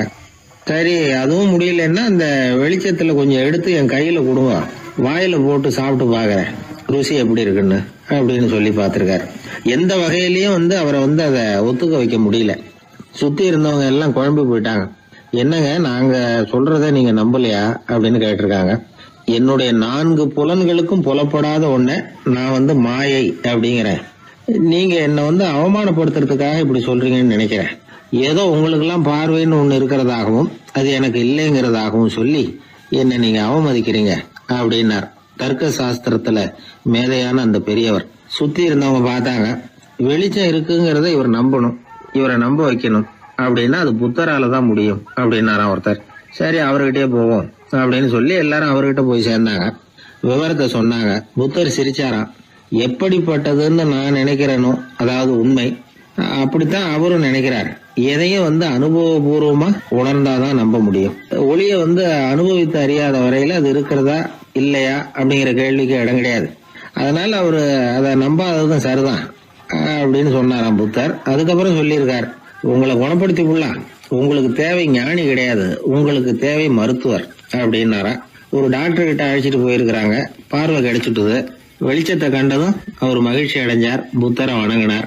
நான் வாதம் பண்ணேன், நீங்க எதிர்வாதம் பண்ணல, என்னுடைய பிரச்சனை மருத்துவரால் தான் தீரும் அப்படின்னு சொல்லி எனக்கு பார்வை கிடைக்க செஞ்சீங்க அப்படின்னாராம். மனித குலத்துல ரொம்ப அதிகமானவர்கள் நிலைமை இப்படித்தான். கண்ணை மூடிக்கிட்டு அதை சரின்னு ஒருத்தர் வலியுறுத்தி சொல்லிட்டு இருந்தா அவருக்கு உதவுறது அப்படிங்கிறது முடியாத காரியம். இந்த காலத்துல சில பேர் கண்களை திறந்துகிட்டே சில காரியங்கள் பண்ணுவாங்க. அது தப்புன்னு அவங்களுக்கு பின்னாடி தான் புரியும். ஒருத்தர் தன்னுடைய வலது காலில் கட்டு போட்டுக்கிட்டு அப்படி வந்தார். என்ன ஆச்சுன்னு விசாரிச்சாங்க. எங்க வீட்டு கண்ணாடி ஜன்னல்களை வெளிப்பக்கமா இருந்து சுத்தப்படுத்திக்கிட்டு இருந்தேன், சரியா தொடச்சிக்கிட்டு இருக்கோமா அப்படின்னு கொஞ்சம் பின்னாடி தள்ளி நின்னு பார்த்தேன் அப்படின்னார். அதுக்கும் உங்க கால் உடைஞ்சதுக்கும் என்ன சம்பந்தம்னு கேட்டாங்க. நான் குடியிருந்தது 4வது மாடியாச்சே அப்படின்னாராம். ஊர்ல ஒரு மன்னர் இருந்தார். அவரு பக்கத்து தேசத்து மேல படையெடுக்கணும்னு நினைச்சுக்கிட்டு இருந்தார். அதையும் தன்னுடைய நாட்டோட சேர்த்துக்கணுங்கிற ஆசை. எப்போ படையெடுக்கலாம்னு யோசிச்சுக்கிட்டு இருந்தார். இப்படி யோசிச்சுக்கிட்டு இருந்த சமயத்துல ஒரு பெரியவர் அவரை தேடிட்டு வந்தார். அவர் அடிக்கடி வருவார், அவர்கிட்ட பேசிக்கிட்டு இருப்பார். இப்போ அப்படித்தான் வந்தார். என்ன மன்னா யோசனைன்னாரு. இவர் தன்னுடைய யோசனையை சொன்னார். இந்த சமயத்துல மன்னருக்கு தாகம் எடுத்தது, தண்ணி குடிக்கணும் போல இருந்தது. உடனே அங்க இருந்த ஒரு அரண்மனை பணியாளரை கூப்பிட்டார். போய் கொஞ்சம் தண்ணி கொண்டு வாப்பா அப்படின்னார். அந்த பணியாளர் போனார். ஒரு கோலையில தண்ணி கொண்டு வந்தார். ராஜா கிட்ட நீட்டினார். ராஜா அதை வாங்கி குடிக்கிறதுக்காக வாயிட்ட கொண்டுட்டு போனார். அந்த நேரம் பார்த்து, மன்னா கொஞ்சம் பொறுங்கன்னார் இந்த பெரியவர். ஆவலோட குடிக்க போன மன்னர் அப்படியே நிறுத்திக்கிட்டு பெரியவரை பார்த்தார். இப்ப அந்த பெரியவர் சொன்னார், மன்னா இப்ப உங்களை விட வலிமை உள்ள ஒரு சக்தி உங்களுக்கு தண்ணி கொடுக்க மறுத்துடுதுன்னு வைங்க, உங்களை குடிக்க விடாம தடுத்துடுது அப்படின்னா, இப்ப இந்த ஒரு கோவள தண்ணீரை என்ன விலை கொடுத்து வாங்குவீங்க அப்படின்னு கேட்டார். இப்ப எனக்கு இருக்கிற தாகத்துக்கு என்னுடைய அரசாங்கத்துல பாதியையாவது கொடுத்து இந்த தண்ணியை வாங்கறதுக்கு தயங்க மாட்டேன்னார் அவர். சரி இப்ப அந்த தண்ணியை குடிங்கன்னார் பெரியவர். மன்னர் ஆவலோட அந்த தண்ணியை குடிச்சு முடிச்சார். அதுக்கப்புறம் கொஞ்ச நேரம் தன்னுடைய படையெடுப்பு பத்தி சொல்லிட்டு இருந்தார். கொஞ்ச நேரம் கழிச்சு மறுபடியும் இந்த பெரியவர் கேட்டார், மன்னா இப்போ நீங்க ஒரு கோவள தண்ணீரை குடிச்சு முடிச்சுட்டீங்க. இப்ப அந்த தண்ணீர் உங்க உடம்ப விட்டு வெளியில வரக்கூடிய பாதை அடப்பட்டு போச்சு அப்படின்னு வச்சுங்க, அதை வெளியேற்றுவதற்காக நீங்க எவ்வளவு செலவழிப்பீங்க அப்படின்னு கேட்டார். மன்னர் யோசனை பண்ணார்.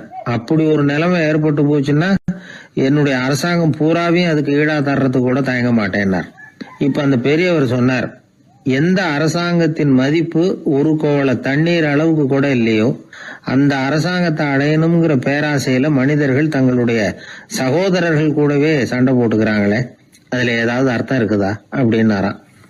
மன்னருக்கு இப்பதான் அர்த்தம் புரிஞ்சுதான். மனசுல தெளிவு உண்டாச்சு. தன் மனசுக்குள்ள உண்டான வெறிய விரட்டி அடிச்சு விட்டார். அதுக்கப்புறம் நிம்மதியா ஆட்சி புரிஞ்சார். இப்படி ஒரு கதை.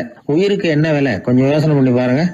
ஆனா அது இப்ப எவ்வளவு மலிவா போயிட்டுது, அதையும் யோசனை பண்ணி பாருங்களேன்.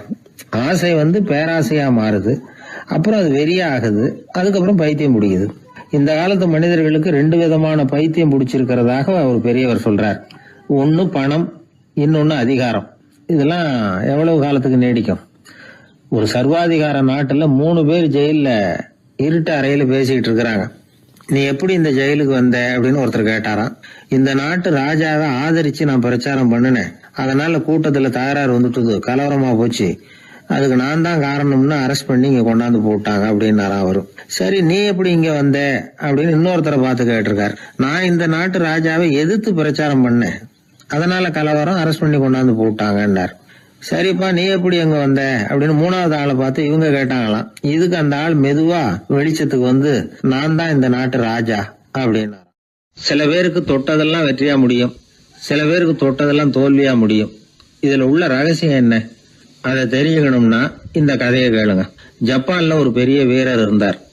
அவர் பேரு நொபுனாகா. அவர்கிட்ட இருந்த படை வீரர்கள் கொஞ்சம் பேர் தான். சிறிய படை பலத்தை வச்சுக்கிட்டு பெரிய பெரிய படைகளை எல்லாம் முறியடிச்சிருக்கிறார். அவர் அவ்வளவு சாமர்த்தியம் உள்ளவர். ஒரு தடவை எதிரி மீது படையெடுத்து போயிருக்கிறார். அப்போ அவருடைய படை வீரர்களுக்கும் தளபதிக்கும் ஒரு சந்தேகம் வந்துட்டுது.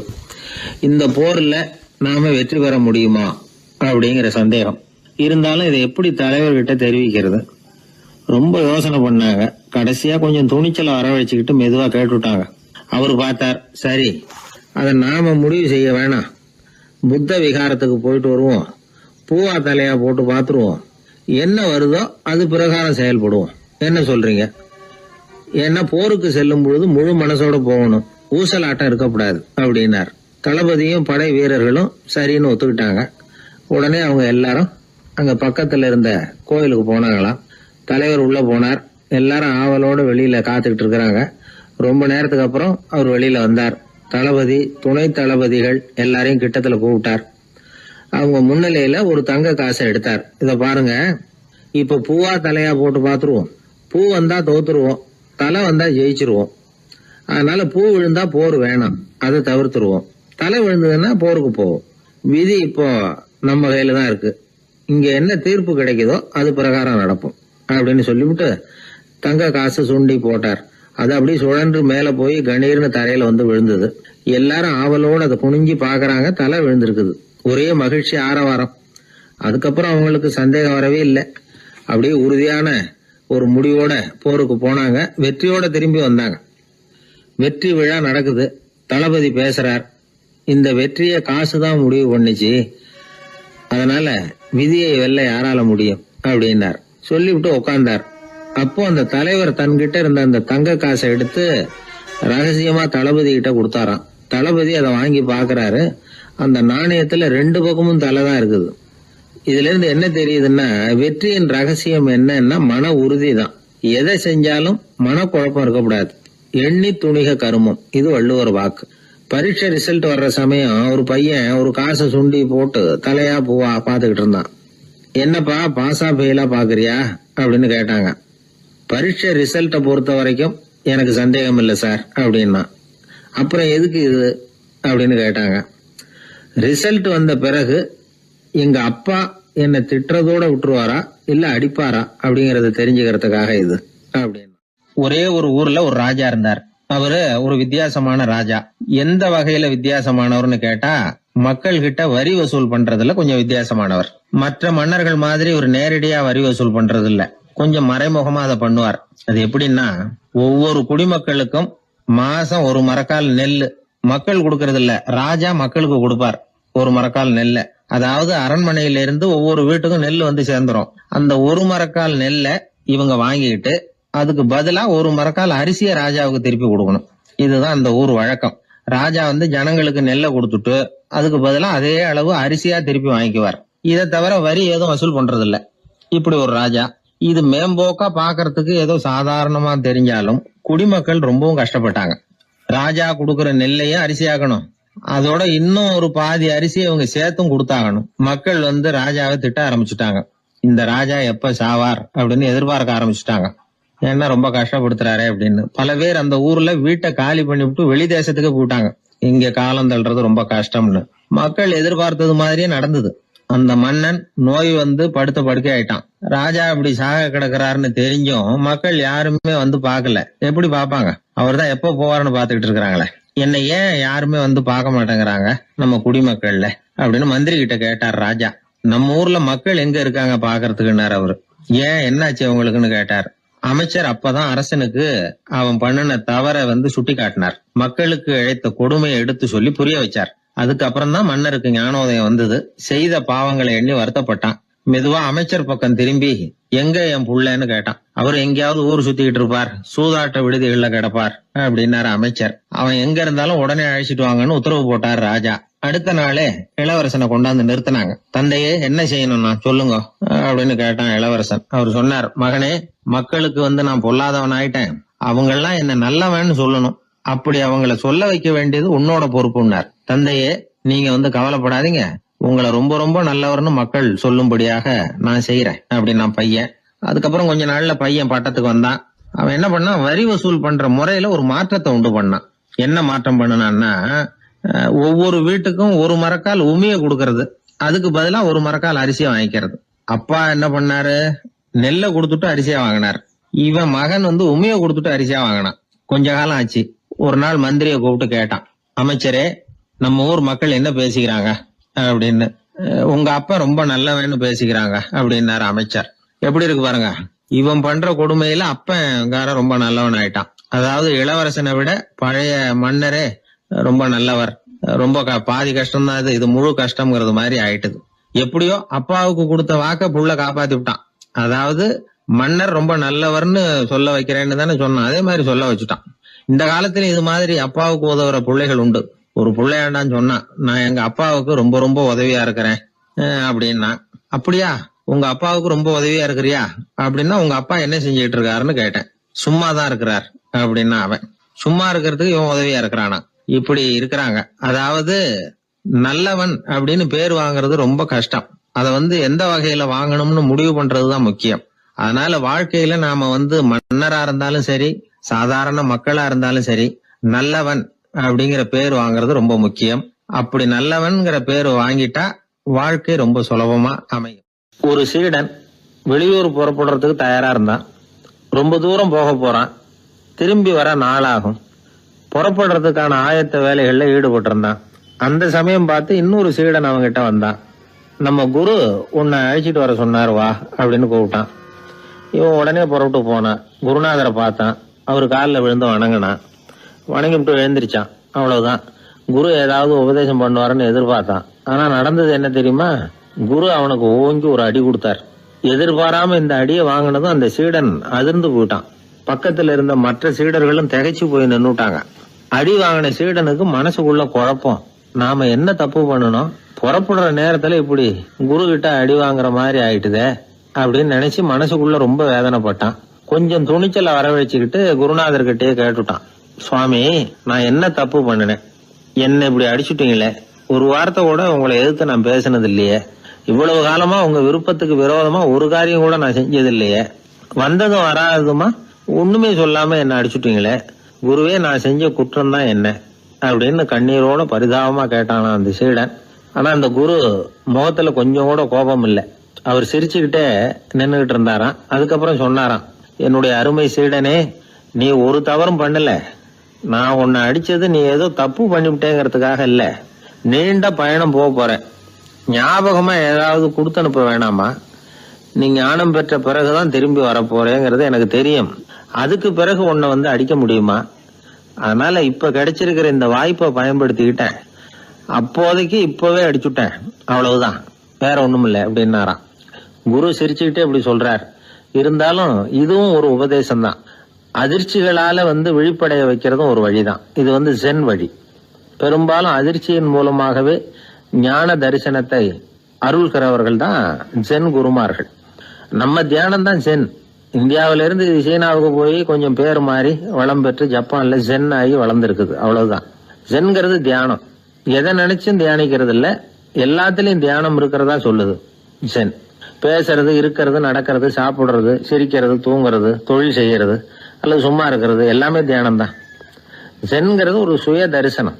தன்னைத்தானே அடையாளம் கண்டுகொள்கிறது தான் அது. இல்லாத எதையும் தேடி கண்டுபிடிக்கிறது இல்ல. சென் மார்க்கத்தை பத்தி ஓஷோ என்ன சொல்றாரு தெரியுமா? காணாமல் போன தன்னுடைய மூக்கு கண்ணாடி தன்னுடைய மூக்கின் மேல் இருப்பதை கண்டுகொள்வது போன்றது சென் அப்படிங்கிறார். நம்மால் ஒருத்தர் இன்னொருத்தர் முகத்தை ரொம்ப நேரமா உத்து பார்த்துக்கிட்டு இருந்தார். என்ன பாக்குறீங்கன்னாரு அவரு. நீங்க போட்டிருக்கீங்களே மூக்கு கண்ணாடி, அதை தான் பாக்குறேன்னாரு இவரு. நீங்க அப்படி பாக்குறதுக்கு விசேஷ காரணம் ஏதாவது உண்டான்னு கேட்டார் இவர். உண்டுன்னார். என்னன்னு கேட்டார். நேத்திக்கு காணாம போன என்னோட மூக்கு கண்ணாடி அது அப்படின்னாராம் இவர். ஒரு ஊர்ல ஒரு குரு இருந்தார். ஒரு நாள் அவரை தேடிட்டு ஒருத்தன் வந்தான். உனக்கு என்ன வேணும்னு கேட்டார் குரு. எனக்கு ஞான தெளிவு வேணும், அதுக்கு உங்க உபதேசம் எனக்கு தேவைன்னா. உபதேசம் வேணும்னா அதை பெற்றுக்கொள்ளுகிற அளவுக்கு தகுதி உள்ளவனா உன்னை தயார்படுத்திக்கணுமேன்னார். அதுக்கு நான் என்ன செய்யணும் சொல்லுங்கன்னா, முதல்ல நீ செய்ய வேண்டியது என்னன்னா, உங்ககிட்ட இருக்கிற எல்லா கெட்ட குணங்களையும் விட்டுட்டு 1 வருஷம் கழிச்சு வா, அப்புறம் பார்க்கலான்னார். அவ்வளவுதானே, சரின்னு சொல்லிவிட்டு அவன் போயிட்டான். ஒரு வருஷம் கழிச்சு வந்தான். அவன் அங்க வந்து சேர்ந்த சமயத்துல அந்த ஆசிரமத்தின் மண் தரைய ஒரு வேலைக்காரன் பெருக்கி சுத்தம் பண்ணிட்டு இருக்கிறான். அந்த மண் தரையிலிருந்து எழுந்த புழுதி அதிகமா இருந்தது. அது காத்துல கலந்தது.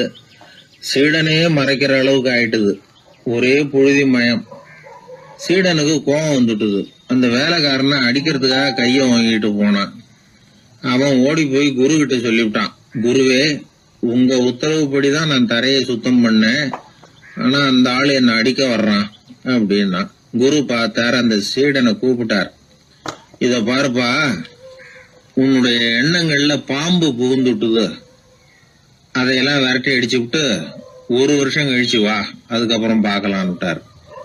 சீடன் யோசனை பண்ணான். சரின்னு சொல்லிட்டு போயிட்டான். ஒரு வருஷம் கழிச்சு மறுபடியும் வந்தான். இப்போ அவன் வர்ற சமயத்துல அந்த வேலைக்காரன் என்ன பண்ணான் தெரியுமா? குரு கட்டளைப்படி தரையை பெருக்கினான். அப்புறம் அந்த புழுதியை எடுத்து வேணும்னே அந்த சீடன் மேல தூவனான். அவ்வளவுதான். சீடனுக்கு மகாகம் வந்துட்டுது. அந்த வேலைக்காரனை பிடிச்சி கண்ணாமண்ணான்னு திட்டிவிட்டான். வேலைக்காரன் குரு கிட்ட ஓடனான். ஐயா, அந்த ஆளு வாய்க்கு வந்தபடியெல்லாம் திட்டுறான் அப்படின்னா. குரு பார்த்தார். ஓ அப்படியா? அப்படின்னா இந்த தடவை பாம்புகள் கிடையாது. இப்போ அவன் இதயத்துக்குள்ள நுழைஞ்சிருக்கிறது நாய்.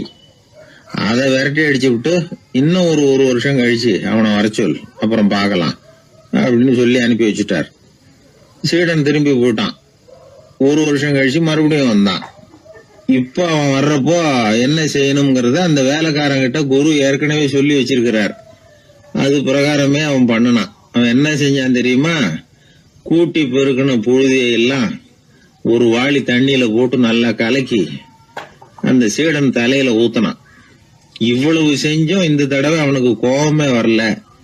அதுக்கு பதிலா அவனை பார்த்து நன்றின்னா. எதுக்கு நன்றி தெரியுமா?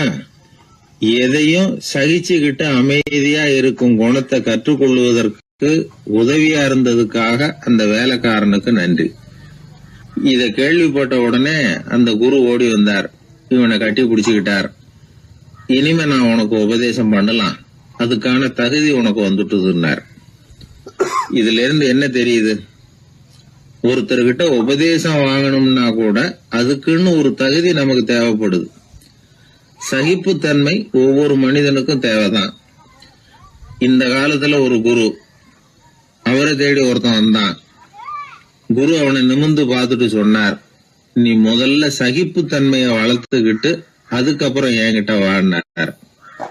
இவன் அவரை நிமிர்ந்து பார்த்துட்டு சொன்னான், குருவே, நான் உங்ககிட்ட வந்திருக்கிறதே சகிப்புத்தன்மையை வளர்த்துக்கிறதுக்காகத்தானே அப்படின்னு. மனுநீதி சோழன் வரலாறு நமக்கு தெரியும். அது மாதிரி நீதி தவறாத ஆட்சியாளர்கள் பல பேர் இருந்திருக்கிறாங்க இந்த உலகத்துல. ஹசரத் உமர் பின் கத்தாப் அப்படின்னு ஒருத்தர், இஸ்லாத்தின் 2வது கலீஃபா இவர். அவருடைய ஆட்சி காலத்துல நடந்த ஒரு நிகழ்ச்சி. இந்த மன்னருக்கு ஒரு மகன், அவர் பேரு அபு ஷஹ்மா. அந்த மிசர் நாட்டு கவர்னர் அமர் பின் நாஸ், அந்த மன்னருடைய மகன் கவர்னர் அவர்களுடைய கவனிப்புல இருந்தார். அந்த சமயத்துல ஒரு நாள் அவர் மதுபானா இருந்தனார். கவர்னருக்கு தெரிஞ்சு போச்சு. அவருக்கு தர்ம சங்கடமா போயிட்டுது. தவறு செஞ்சது மன்னருடைய மகன். கவர்னர் யோசனை பண்ணார். அவர் மெதுவா தன்னுடைய வீட்டுக்கு அழைச்சிட்டு வந்தார். அதிகமா அவரை கஷ்டப்படுத்தாம ஒரு சின்ன தண்டனை கொடுத்து பிரச்சனையை தீர்த்துட்டார். ஏதோ பேருக்கு ஒரு தண்டனை, அவ்வளவுதான். இது நடந்து கொஞ்ச நாள் கழிச்சு மன்னருக்கு இந்த விஷயம் தெரிஞ்சு போச்சு. தன்னுடைய மகன்கிறதுனால கவர்னர் லேசான தண்டனையோட விட்டுட்டார் அப்படிங்கறத புரிஞ்சுக்கிட்டார். உடனே கவர்னருக்கு தகவல் அனுப்பினார். அமர் பின் ஆஸ் அவர்களே, என்னுடைய மகன் மதுபானம் அருந்தி இருக்கிறான். அது உங்களுக்கு தெரிஞ்ச உடனே தண்டனை கொடுத்திருக்கிறீங்க. கலீஃபாவின் மகன்கிற காரணத்தினால குறைவான தண்டனையை கொடுத்ததாக கேள்விப்படுறேன். இது ஷரியத்தின்படி மாபெரும் குற்றம். உங்களுடைய நடத்தையும் மன்னிக்க கூடியதல்ல. இந்த கடிதம் கண்ட உடனே மகன் அபு ஷஹ்மாவை மதீனாவுக்கு அனுப்பி வைக்க வேண்டியது அப்படின்னு கடிதம் எழுதினார். அதை பார்த்தார் கவர்னர். உடனே கலீஃபாவின் மகனை மதீனாவுக்கு அனுப்பி வச்சார். மன்னர் முன்னாடி நீதி விசாரணை நடக்குது. தன்னுடைய மகனுக்கு சவுக்கடி வழங்கும்படியா உத்தரவிடுறார் ஹசரத் உமர் பின் கத்தாப். தண்டனை நிறைவேற்றப்பட்டது. கூடியிருந்தவர்கள் ஐயா கொஞ்சம் கருணை காட்டுங்க அப்படின்னு சொல்லி மன்னர்கிட்ட வேண்டிக்கிட்டாங்களாம். இந்த வேண்டுகோளை மன்னர் ஏத்துக்கல. நீதியின் முன்னால் தந்தை மகன் அன்பு நேசம் உறவு இந்த முறைகளை எல்லாம் கவனிக்க முடியாது. குற்றம் செஞ்சவர் தண்டிக்கப்பட வேண்டியவர், அவர் யாரா இருந்தாலும் சரி அப்படின்னாராம். எல்லா ஆட்சியாளர்களுமே கவனிக்க வேண்டிய ஒரு செய்தி இது. அவர் ஒரு நாள் தன்னுடைய அரசாங்க கணக்கு வழக்குகளை பார்த்துட்டு இருக்கிறார். அந்த சமயத்துல அவரை பார்க்க ஒரு பெரிய மனிதர் வந்தார். இவர் தன்னுடைய சொந்த வேலை காரணமா வந்திருக்கிற சொல்றார் அப்படிங்கறத அவர் புரிஞ்சுக்கிட்டார். உடனே அது வரைக்கும் எரிஞ்சுகிட்டு இருந்த விளக்க அணைச்சுட்டு இன்னொரு விளக்க ஏத்தி வச்சுக்கிட்டாராம். இந்த செயலுக்கு என்ன காரணம்னு கேட்டிருக்கிறார் வந்தவர். இதுக்கு அவரு சொன்னார், ஐயா நீங்க வந்த போது இங்க எரிஞ்சுகிட்டு இருந்தது அரசாங்க விளக்கு, இப்ப எரியறது சொந்த விளக்கு. சொந்த விஷயங்களை பேசுறப்போ அரசாங்க பணத்தை செலவு பண்ணக்கூடாது, அதனாலதான் விளக்க மாத்தினேன் அப்படின்னாராம். இப்படிலாம் பல பேர் இந்த உலகத்துல இருந்திருக்கிறாங்க. ஆனா இப்ப எல்லாம் பல பேர் அப்படி இருக்கிறது இல்ல. ஒருத்தர் அப்படிதான் அரசாங்க விஷயங்களை பார்த்துக்கிட்டு உட்கார்ந்து இருக்கிறார். அந்த சமயத்துல ஒரு பெரிய தொழில் அதிபர் அவரை பார்க்க வந்திருக்கிறார். இவரு சடார்னு எழுந்திருச்சு எரிஞ்சுகிட்டு இருந்த விளக்க அணைச்சுட்டார். எங்கும் ஒரே ஏன் விளக்க அணைச்சுட்டீங்கன்னு கேட்டிருக்கிறார் வந்தவர். இங்க நடக்கிறது மத்தவங்க கண்ணுல பற்றக்கூடாது அப்படிங்கறதுக்காக தான் விளக்க அணைச்சேன். நீங்க கொண்டு வந்திருக்கிறத அப்படி ஒரு ஓரமா வச்சுட்டு போடுங்க, அதுக்கப்புறமா விளக்க போட்டு நான் எடுத்துக்கிறேன் அப்படின்னாராம் இவர். ஒரு குழந்தை அம்மா கிட்ட போச்சு, அம்மா என்ன தூக்கிக்கா. உடனே அந்த அம்மா அந்த குழந்தைய தூக்கி இடுப்புல வச்சுக்கிறாங்க. எந்த பக்கம் வச்சுக்கிறாங்க? இடது பக்கம். பொதுவா குழந்தைய தூக்குறவங்க யாரும் வலது பக்கம் இடுப்புல வச்சுக்கிறது இல்ல. விவரம் தெரியாத சில ஆம்பளைகளை அப்படி தூக்கி வச்சுக்கிட்டு அலையிறது உண்டு. ரொம்ப காலமாவே குழந்தைகளை இடுப்புல இடது பக்கமா வச்சிருக்கிற பழக்கம் தான் இருந்து வந்திருக்குது. இதுக்கு ஆய்வாளர்கள் என்ன காரணம் சொல்றாங்க தெரியுமா? அப்படி இருந்தாதான் குழந்தை சொல்றத, குழந்தை நினைக்கிறத தாயினால நல்லா உணர முடியுதாம். இடது பகுதி ஆட்சி பண்றது குறிப்பா காதின் தலைமையாக இருக்கிறது வலது பக்கம் தான். அதனால தாய் குழந்தைக்கு பதில் சொல்லவோ, அது என்ன கேக்குதுங்கிறத சீக்கிரமா புரிஞ்சுக்கிட்டு நடந்துக்கவோ அதுதான் சௌரியம் அப்படின்னு ஆய்வாளர்கள் இதுக்கு காரணம் சொல்றாங்க. இதனால என்ன ஆகுதான், தாய்க்கும் குழந்தைக்கும் நெருக்கம் அதிகமாகுதான், குழந்தைக்கும் பாதுகாப்பு அதிகமா. அது மட்டும் இல்ல, ஒரு தாய் தன்னுடைய குழந்தைய இடுப்புல சுமக்கிறதுனால அவள் நினைக்கிறத, அவளோட இதய துடிப்ப குழந்தை உணர்தான். 9 மாதத்துக்கு அதிகமா இருந்த இடம் இல்லையா, அதனால அவளை பத்தி நல்லா அறிந்து கொள்ளுகிற வாய்ப்பும் குழந்தைக்கு கிடைக்குது. நம்ம முன்னோர்கள் ரொம்ப காலத்துக்கு முன்னாடியே வலது கையை பார்க்க ஆரம்பிச்சிட்டாங்களாம். அவங்க பயன்படுத்திய கல் ஆயுதங்கள்லாம் வலது பக்கமா தான் தீட்டப்பட்டிருக்குது. அதுல இருந்து நமக்கு என்ன தெரியுதுன்னா வலது கையை தான் உபயோகப்படுத்தி இருக்கிறாங்கிறது தெரியுது.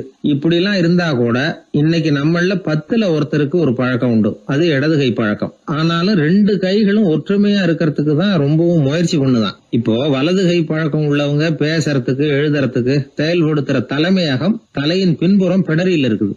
இடது கை பழக்கம் உள்ளவங்களுக்கு மூளையில 2 பக்கங்கள்லயும் தலைமையகம் இருக்குது. இது விஞ்ஞானிகள் சொல்றது. எத்தனையோ மேதைகள் இடது கை பழக்கம் உள்ளவங்களா இருந்திருக்கிறாங்க. அமெரிக்க மேதை பெஞ்சமின் பிராங்கிலின், இத்தாலிய ஓவியர் லியோனார்டோ டாவின்சி, இப்படி நிறைய பேர் இருந்திருக்கிறாங்க, இப்பவும் இருக்கிறாங்க. காலங்காலமா இயல்பாவே இடது கை பழக்கம் இருந்து வந்திருக்குது. அப்படி இருக்கிறப்போ வலது கை எப்போ இடது கைய வென்றது, ஜெயிச்சது அப்படிங்கிற விவரம் இன்னமும் யாருக்குமே புரியல, ஆய்வாளர்களுக்கும் புரியல. அவங்களும் யோசிச்சுக்கிட்டு இருக்கிறாங்க. உலகம் இடது பக்கமா தான் சுத்துது. வானத்துல இருக்கிற வெள்ளி வீதி, அப்புறம் அணுவுல இருக்கிற துணுக்குகள், உடம்புல இருக்கிற அமினோ அமிலம், இப்படி எல்லாமே இடதுபுறமா தான் இயங்கிட்டு இருக்குது. இவ்வளவு செய்திகள் இடது கைக்கு ஆதரவா இருக்கிறப்போ அது எப்படி வலது கை கிட்ட ஏமாந்தது அப்படிங்கிற ரகசியம் இன்னமும் யாருக்கும் தெரியலையா. இது சம்பந்தமா ஆராய்ச்சி பண்றவங்களுக்கு இது இன்னமும் ஒரு பிரச்சனையா தான் இருக்குதான். இப்படி இடது கை ஒதுங்கிட்டதுனால இப்பெல்லாம் வலது கைக்கு தான் மரியாதை அதிகமா போச்சு. ஒரு ஆசாமி இடது கையில கட்டு போட்டுட்டு வந்தானா, கையில என்னப்பா கட்டுன்னு விசாரிச்சிருக்கிறார் ஒருத்தர். ஒரு இயந்திரத்தை பிரிச்சு ரிப்பேர் பார்த்துக்கிட்டு இருந்தேன், மறுபடியும் அதை ஓட விட்டு பாக்குறப்போ இடது கை விரல் மாட்டிக்கிட்டது, அதுதான் கட்டு அப்படின்னு இருக்கான். நல்ல வேளை வலது கை மாட்டியிருந்தா உன்னால சாப்பிட கூட கஷ்டமா போயிருக்குமே என்னார் அவர். இதுக்கு அவன் சொன்னானா, முதல்ல வலது கை தாங்க மாட்டிக்க இருந்தது, நான் தான் உடனே புத்திசாலித்தனமா அதை இழுத்துக்கிட்டு இடது கையை கொடுத்தேன் அப்படின்னு இருக்கான். இவன் எப்பேற்பட்ட புத்திசாலி பாருங்க. இந்த வலது கை இடது கைங்கிறத பத்தி அறிவியல் ஆராய்ச்சி ஒரு பக்கம் இருந்தாலும் கை சுத்தமா இருக்கணும், இது வாழ்க்கைக்கு முக்கியம். உண்மை, உழைப்பு, நேர்மை இதெல்லாம் இருந்தாதான் வாழ்க்கையில முன்னேற முடியும். அதனால இந்த இடது கை பழக்கம், வலது கை பழக்கம் எது எப்படி இருந்தாலும் அது ஒருத்தருடைய புத்திசாலித்தனத்தை பாதிக்கிறது இல்ல. அதனால வாழ்க்கையில முன்னேறதுக்கு இது ஒரு இடைஞ்சலா இருக்கிறது இல்ல. நாம நம்ம உடம்பையும் புரிஞ்சுக்குவோம், மனசையும் புரிஞ்சுக்குவோம். அப்படி புரிந்து கொண்டு வாழ்க்கையில முன்னேறுவோம். ஒரு இளைஞன், வசதியான குடும்பம், அவனுக்கு வாழ்க்கையில நிம்மதி இல்ல, வாழவே பிடிக்கல, எல்லாம் வெறுத்து போச்சு. என்ன பண்ணலாம்னு யோசனை பண்ணான். ஒரு குருவை தேடிட்டு போனான். அவர்கிட்ட தான் வந்த விவரத்தை சொல்லி ஏதாவது வழி சொல்லுங்க சுவாமின்னு கேட்டான். அவரு பார்த்தார், சரி அதுக்கு முன்னாடி உன்னை பத்தி கொஞ்சம் சொல்லு, எவ்வளவு படிச்சிருக்கிற, என்ன தெரியும் உனக்கு அப்படின்னு கேட்டார். சுவாமி, நான் ஒழுங்கா படிக்கல, எதுவும் தெரியாது, ஆனா ஒண்ணு, கொஞ்சம் சதுரங்கம் ஆட தெரியும் எனக்கு, அவ்வளவுதான். குரு கொஞ்சம் யோசனை பண்ணார். பக்கத்துல இருந்த ஒரு சீடனை கூப்பிட்டார். அவங்கிட்ட ஒரு பேரை சொல்லி, நீ உடனே போய் அந்த பிக்ஷுவை இங்க கூப்பிட்டுட்டு வா அப்படின்னார். வரும்பொழுது ஒரு சதுரங்க பலகையும் அதுல விளையாடுறதுக்கான காய்களையும் எடுத்துட்டு வா, அப்படியே நம்ம சீடர்கள் எல்லாரையும் இங்க வர சொல்லு அப்படின்னு சொன்னார். கொஞ்ச நேரத்துல எல்லாரும் வந்து சேர்ந்தாங்க. சதுரங்க பலகையை கொண்டாந்து வச்சாங்க. அந்த பிட்சுவும் வந்து சேர்ந்தார். குரு முன்னாடி அடக்கமா நின்னார். குரு அவரை கிட்டத்துல கூப்பிட்டு கொஞ்ச நேரம் சதுரங்கம் ஆடணும்னார். அந்த பிட்சுவுக்கு சதுரங்கம்னா என்னன்னு தெரியாது. இருந்தாலும் மறுப்பு எதுவும் சொல்லல. குரு சொன்னார், பிட்சுவே, நீர் என்னுடைய சீடர், என்னுடைய பேச்சை மறுக்காதவர். உம்முடைய அடக்கத்தையும் பணிவையும் நான் அறிவேன். எனக்காக உயிரையும் கொடுக்கறதாக சொல்லியிருக்கிறீங்க. இப்போ அதுக்கான வாய்ப்பு வந்திருக்குது. நீங்க இந்த இளைஞனோட சதுரங்கம் ஆடணும். தோத்து போனா இந்த வாளால தலையை சீவி விடுவேன். ஆனா இறந்தாலும் உமக்கு சொர்க்கம் நிச்சயம். நீங்கள் வெற்றி பெற்றுட்டா தோற்று போன இந்த இளைஞனின் தலையை சீவி விடுவேன். சரி, இப்போ நீங்க ஆட ஆரம்பிக்கலாம்னார். ஆட்டம் ஆரம்பமாச்சு. அந்த பிட்சு முகத்துல சலனமே இல்ல. சாவை பத்தி கவலைப்பட்டதாவே தெரியல. எதுவும் புரியலன்னாலும் குருவின் கட்டளைங்கிறதுனால ஏதோ ஒரு காயை நகர்த்திட்டு இருந்தார். சுத்தி இருந்த சீடர்கள் முகத்துல திகில், பயம், பாவம், நம்ம பிட்சு நிலைமை இப்படி ஆயிட்டுதே அப்படிங்கிற கவலை. குரு கையில பெரிய வாள் பளபளப்பா தயாரா இருக்குது. பிட்சு காயை நகர்த்துறது ஆரம்பத்திலேயே ஆச்சரியமா தெரிஞ்சாலும் அவருக்கு சதுரங்கம் பத்தி எதுவுமே தெரியாதுங்கிறது இளைஞனுக்கு புரிஞ்சு போச்சு. அவனுக்கு உற்சாகம் வந்துட்டது. சுறுசுறுப்பா காய்களை நகர்த்த ஆரம்பிச்சான். பிட்சு கொஞ்சம் கொஞ்சமா தோத்துக்கிட்டே வந்தார். சுத்தி இருக்கிற சீடர்கள் முகத்துல சொல்ல முடியாத வேதனை. இளைஞன் முகத்துல மகிழ்ச்சி. நிமிர்ந்து பார்த்தான் எதிரில இருந்த பிட்சுவை. அவர் முகத்தை பார்த்ததும் இவனுக்கு ரொம்ப பாவமா இருந்தது. அந்த முகத்துலதான் எவ்வளவு சாந்தம், எவ்வளவு இனிமை, அவர் கண்கள்ல எவ்வளவு கருணை. இவர் சாகத்தான் வேணுமா? இளைஞன் யோசிக்க ஆரம்பிச்சான். நாம இறந்து போனா யாருக்கும் எந்த இழப்பும் இல்ல.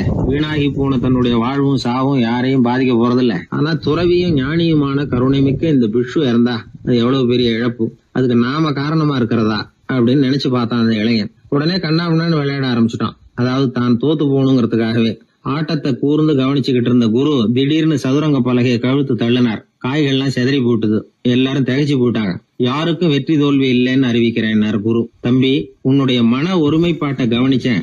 முழுமையா ஆட்டத்துல மூழ்கி போனதையும் பார்த்தேன். கடைசியில உயிர் தியாகம் பண்ண முடிவெடுத்து தாறுமாறா ஆட ஆரம்பிச்சதையும் கவனிச்சேன். வாழ்க்கை என்னங்கிறதும் எந்த வாழ்க்கை பயனுள்ள வாழ்க்கைங்கிறதும் உனக்கு புரிஞ்சுட்டுது. இப்ப இங்க அதை நீ கத்துக்கிட்ட. உன்னுடைய மனம் பக்குவ நிலை அடைஞ்சுட்டுது. தியாகம் உன்னுடைய இதயத்துல குடி வந்துட்டுது. அது எங்க இருந்தாலும் நல்லதுதான். உனக்குள்ள இருந்துதான் அந்த தியாகம் வந்திருக்கு. அதை நீ அடையாளம் கண்டுபிடிச்சுக்கிட்ட. நீ இனிமே கொஞ்ச காலம் இங்கேயே இருந்துட்டு போகலாம். உன்னுடைய வாழ்வு பயனுள்ள வாழ்வா மாறும் அப்படின்னு சொல்லி அந்த குரு ஆசீர்வாதம் பண்ணார். இந்த காலத்திலயும் ஒருத்தர் அது மாதிரி தன்னுடைய வாழ்க்கையை பயனுள்ளதாக ஆக்கிக்கணும்னு ஆசைப்பட்டார். உடனே சதுரங்கம் ஆட ஆரம்பிச்சார். அப்புறம் சீட்டாட ஆரம்பிச்சார். கொஞ்ச நாள் கழிச்சு அவரை பார்த்த நண்பர் ஒருத்தர் கேட்டார், என்னங்க சீட்டாட ஆரம்பிச்ச பிறகு வாழ்க்கை பயனுள்ளதா ஆச்சா அப்படின்னு கேட்டார். ஆச்சுன்னார் அவர். யாருக்கு, உங்களுக்கான்னு கேட்டார். இல்லைங்க, நான் யாரோட ஆடுனனோ அவருக்கு வாழ்க்கை பயனுள்ளதா ஆச்சு அப்படின்னு ஒரு விளக்கம் கொடுத்தாராம். அதனால வாழ்க்கைங்கிறது ரொம்ப நுட்பமான ஒன்று. அந்த நுட்பமான வாழ்க்கையை புரிஞ்சுக்கிட்டு அதுக்கப்புறம் அதை பயனுள்ளதாக மாற்றிக்கொள்ள வேண்டியது மனிதர்களுடைய கடமை. விளையாடுறது வழக்கம். மரத்துக்கு அந்த பையன் பேரில் ஒரு பாசம் உண்டாக ஆரம்பிச்சுட்டுது. பையன் அந்த மரத்தில் உள்ள பூக்களை பறிக்கணும், பழங்களை பறிக்கணும்னு ஆசைப்பட்டான். அதுக்காகவே அந்த மரம் தன்னோட கிளைகளை வளைச்சி அவனுக்கு எட்டுற அளவுக்கு தலையை சாய்ச்சி கொடுக்குது. பையன் பூக்களை பறிக்கிறான். மரம் சந்தோஷப்படுது. மரம் அன்பின் அடையாளம். அதனால் அது கொடுக்கறதுல சந்தோஷப்படுது. மனிதன் ஆணவத்தின் அடையாளம். அதனால் இவன் பறிக்கிறதுல சந்தோஷப்படுறான். பையன் வளர்ந்தான். அந்த மரத்தின் மடியிலேயே படுத்து தூங்கினான். பூக்களை பறித்து மலர் கிரீடம் பண்ணி தலையில் சூடிக்கிட்டான். பழங்களை பறித்தான், சாப்பிட்டான். அதை பார்த்து அந்த மரம் சந்தோஷப்பட்டுது. கொஞ்ச நாளாச்சு. பையன் இன்னும் கொஞ்சம் பெரியவனானான். அந்த மரத்து மேலே ஏறி கிளையில் உட்காந்துக்கிட்டு ஊஞ்சல் ஆட ஆரம்பித்தான். அவனுக்கு சௌகரியத்தை கொடுக்கறதுல மரத்துக்கு ஆனந்தம், மரத்துக்கு அசௌகரியத்தை கொடுக்கறதுல அவனுக்கு ஆனந்தம். இது அன்புக்கும் ஆணவத்துக்கும் உள்ள வித்தியாசம். பையன் இன்னும் கொஞ்சம் வளர்ந்தான். அவனுக்கு கடமை, லட்சியம் எல்லாம் சேர்ந்தது. படித்து பரீட்சை எழுதி பாஸ் ஆக வேண்டியிருந்தது. அதனால் மரத்துக்கிட்ட வர்றதில்லை அவன். ஆனால் மரம் இவனுக்காக காத்துக்கிட்டு இருக்குது. இவன் உலக விஷயங்களில் மூழ்கிட்டான். தற்செயலாக ஒரு நாள் அந்த பக்கமாக போனான். மரம் அவனை பார்த்துது. மறந்துட்டியா என்ன, நான் உன்னை பார்க்கணும்னு ஆவலாக காத்துக்கிட்டு இருக்கேனே அப்படின்னுது. இவன் பார்த்தான். நீ என்ன வச்சிருக்கிற, நான் உங்ககிட்ட ஏன் வரணும், உங்ககிட்ட பணம் இருக்குதா சொல்லு, வர்றேன். ஏன்னா நான் இப்போ பணத்தை தான் தேடிக்கிட்டு இருக்கிறேன் அப்படின்னா. உனக்கு பணம் தானே வேணும், என்னுடைய பழங்களை பறிச்சுக்கோ, அதையெல்லாம் விற்பனை பண்ணு, பணம் கிடைக்கும் அப்படின்னு அந்த மரம். உடனே அவன் மரத்தில் ஏறினா, பழங்களை பறித்தான். பழுக்காத காய்களையும் சேர்த்து பறித்தான். தன்னோட கிளை கொம்புகள் உடஞ்சா கூட அதுக்காக அந்த மரம் கவலைப்படலை, சந்தோஷப்பட்டுது. இவன் பழங்களை பொறுக்கிட்டு அந்த மரத்துக்கு ஒரு நன்றி கூட சொல்லாமல் அவன் பாட்டுக்கு போட்டான். அதுக்கப்புறம் அந்த பக்கமே திரும்பலை. பணம் சம்பாதிக்கிறதுலேயே குறியாக இருந்தான். மரத்துக்கு மறுபடியும் வருத்தம், அவன் வரலையேன்னு. பல வருஷம் கழித்து அவன் வந்தான். வா மகனே, என்னை வந்து கட்டி பிடிச்சிக்கொண்டுது அந்த மரம். நான் என்ன இன்னமும் சின்ன பிள்ளையா உன்னை வந்து கட்டி பிடிச்சிக்கிறதுக்கு அப்படின்னா அவன். நான் இப்போ ஒரு வீடு கட்ட போகிறேன், அதுக்கு உன்னால் உதவ முடியுமா அப்படின்னா. என்னுடைய கிளைகளை வெட்டிக்கோ அப்படின்னுது மரம். கொஞ்ச நேரத்தில் மரத்தை அப்படியே மொட்டை அடிச்சுட்டான். மறுபடியும் கொஞ்ச காலம் கழிச்சு அந்த மனுஷன் வயசாகி ரொம்ப கிழவனாக போட்டான் அவன். அதுக்கப்புறம் வந்தான். நான் தூர தேசங்களுக்கு போய் பணம் சம்பாதிக்கணும்னு ஆசைப்படுறேன். நான் பிரயாணம் பண்ணுறதுக்கு ஒரு படகு தேவை, அதுக்கு நீ உதவி செய்ய முடியுமான்னா. அது ஒன்றும் பெரிய பிரச்சனை இல்லை, என்னுடைய அடிமரத்தை வெட்டிக்கோன்னுது அந்த மரம். அவன் வெட்டினான், படகு செஞ்சான், போயிட்டான். இனிமேல் திரும்பி வருவானோ மாட்டானோ அது தெரியாது. ஆனால் இந்த அடிமரம் அவனுக்காக காத்துக்கிட்டு இருக்கும். ஏன்னா இது அன்பின் அடையாளம், அவன் ஆணவத்தின் அடையாளம். அன்பு வந்து கொடுக்கறதுக்கு தான் ஆசைப்படும், ஆணவம் வாங்கிறதுக்கு தான் ஆசைப்படும். இப்படி ஒரு கதையை ஒரு பெரியவர் சொல்லியிருக்கிறார். அதை வந்து நாம் சிந்தித்து பார்க்கணும்.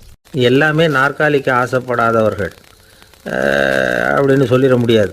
ஏன்னா நிறைய பேர் நாற்காலிக்கு ஆசைப்படுறவங்கள நாம் பார்க்குறோம். உட்கார்றதுக்கு ஒரு நாற்காலி கிடச்சிடாதா, அதோட ஒரு கால் உடஞ்சி முக்காலியாக இருந்தாலும் பரவாயில்ல, ஒரு மாதிரியாக அனுசரித்து உட்காந்துக்கலாம் அப்படின்னு அலையிறவங்க எத்தனை பேர்?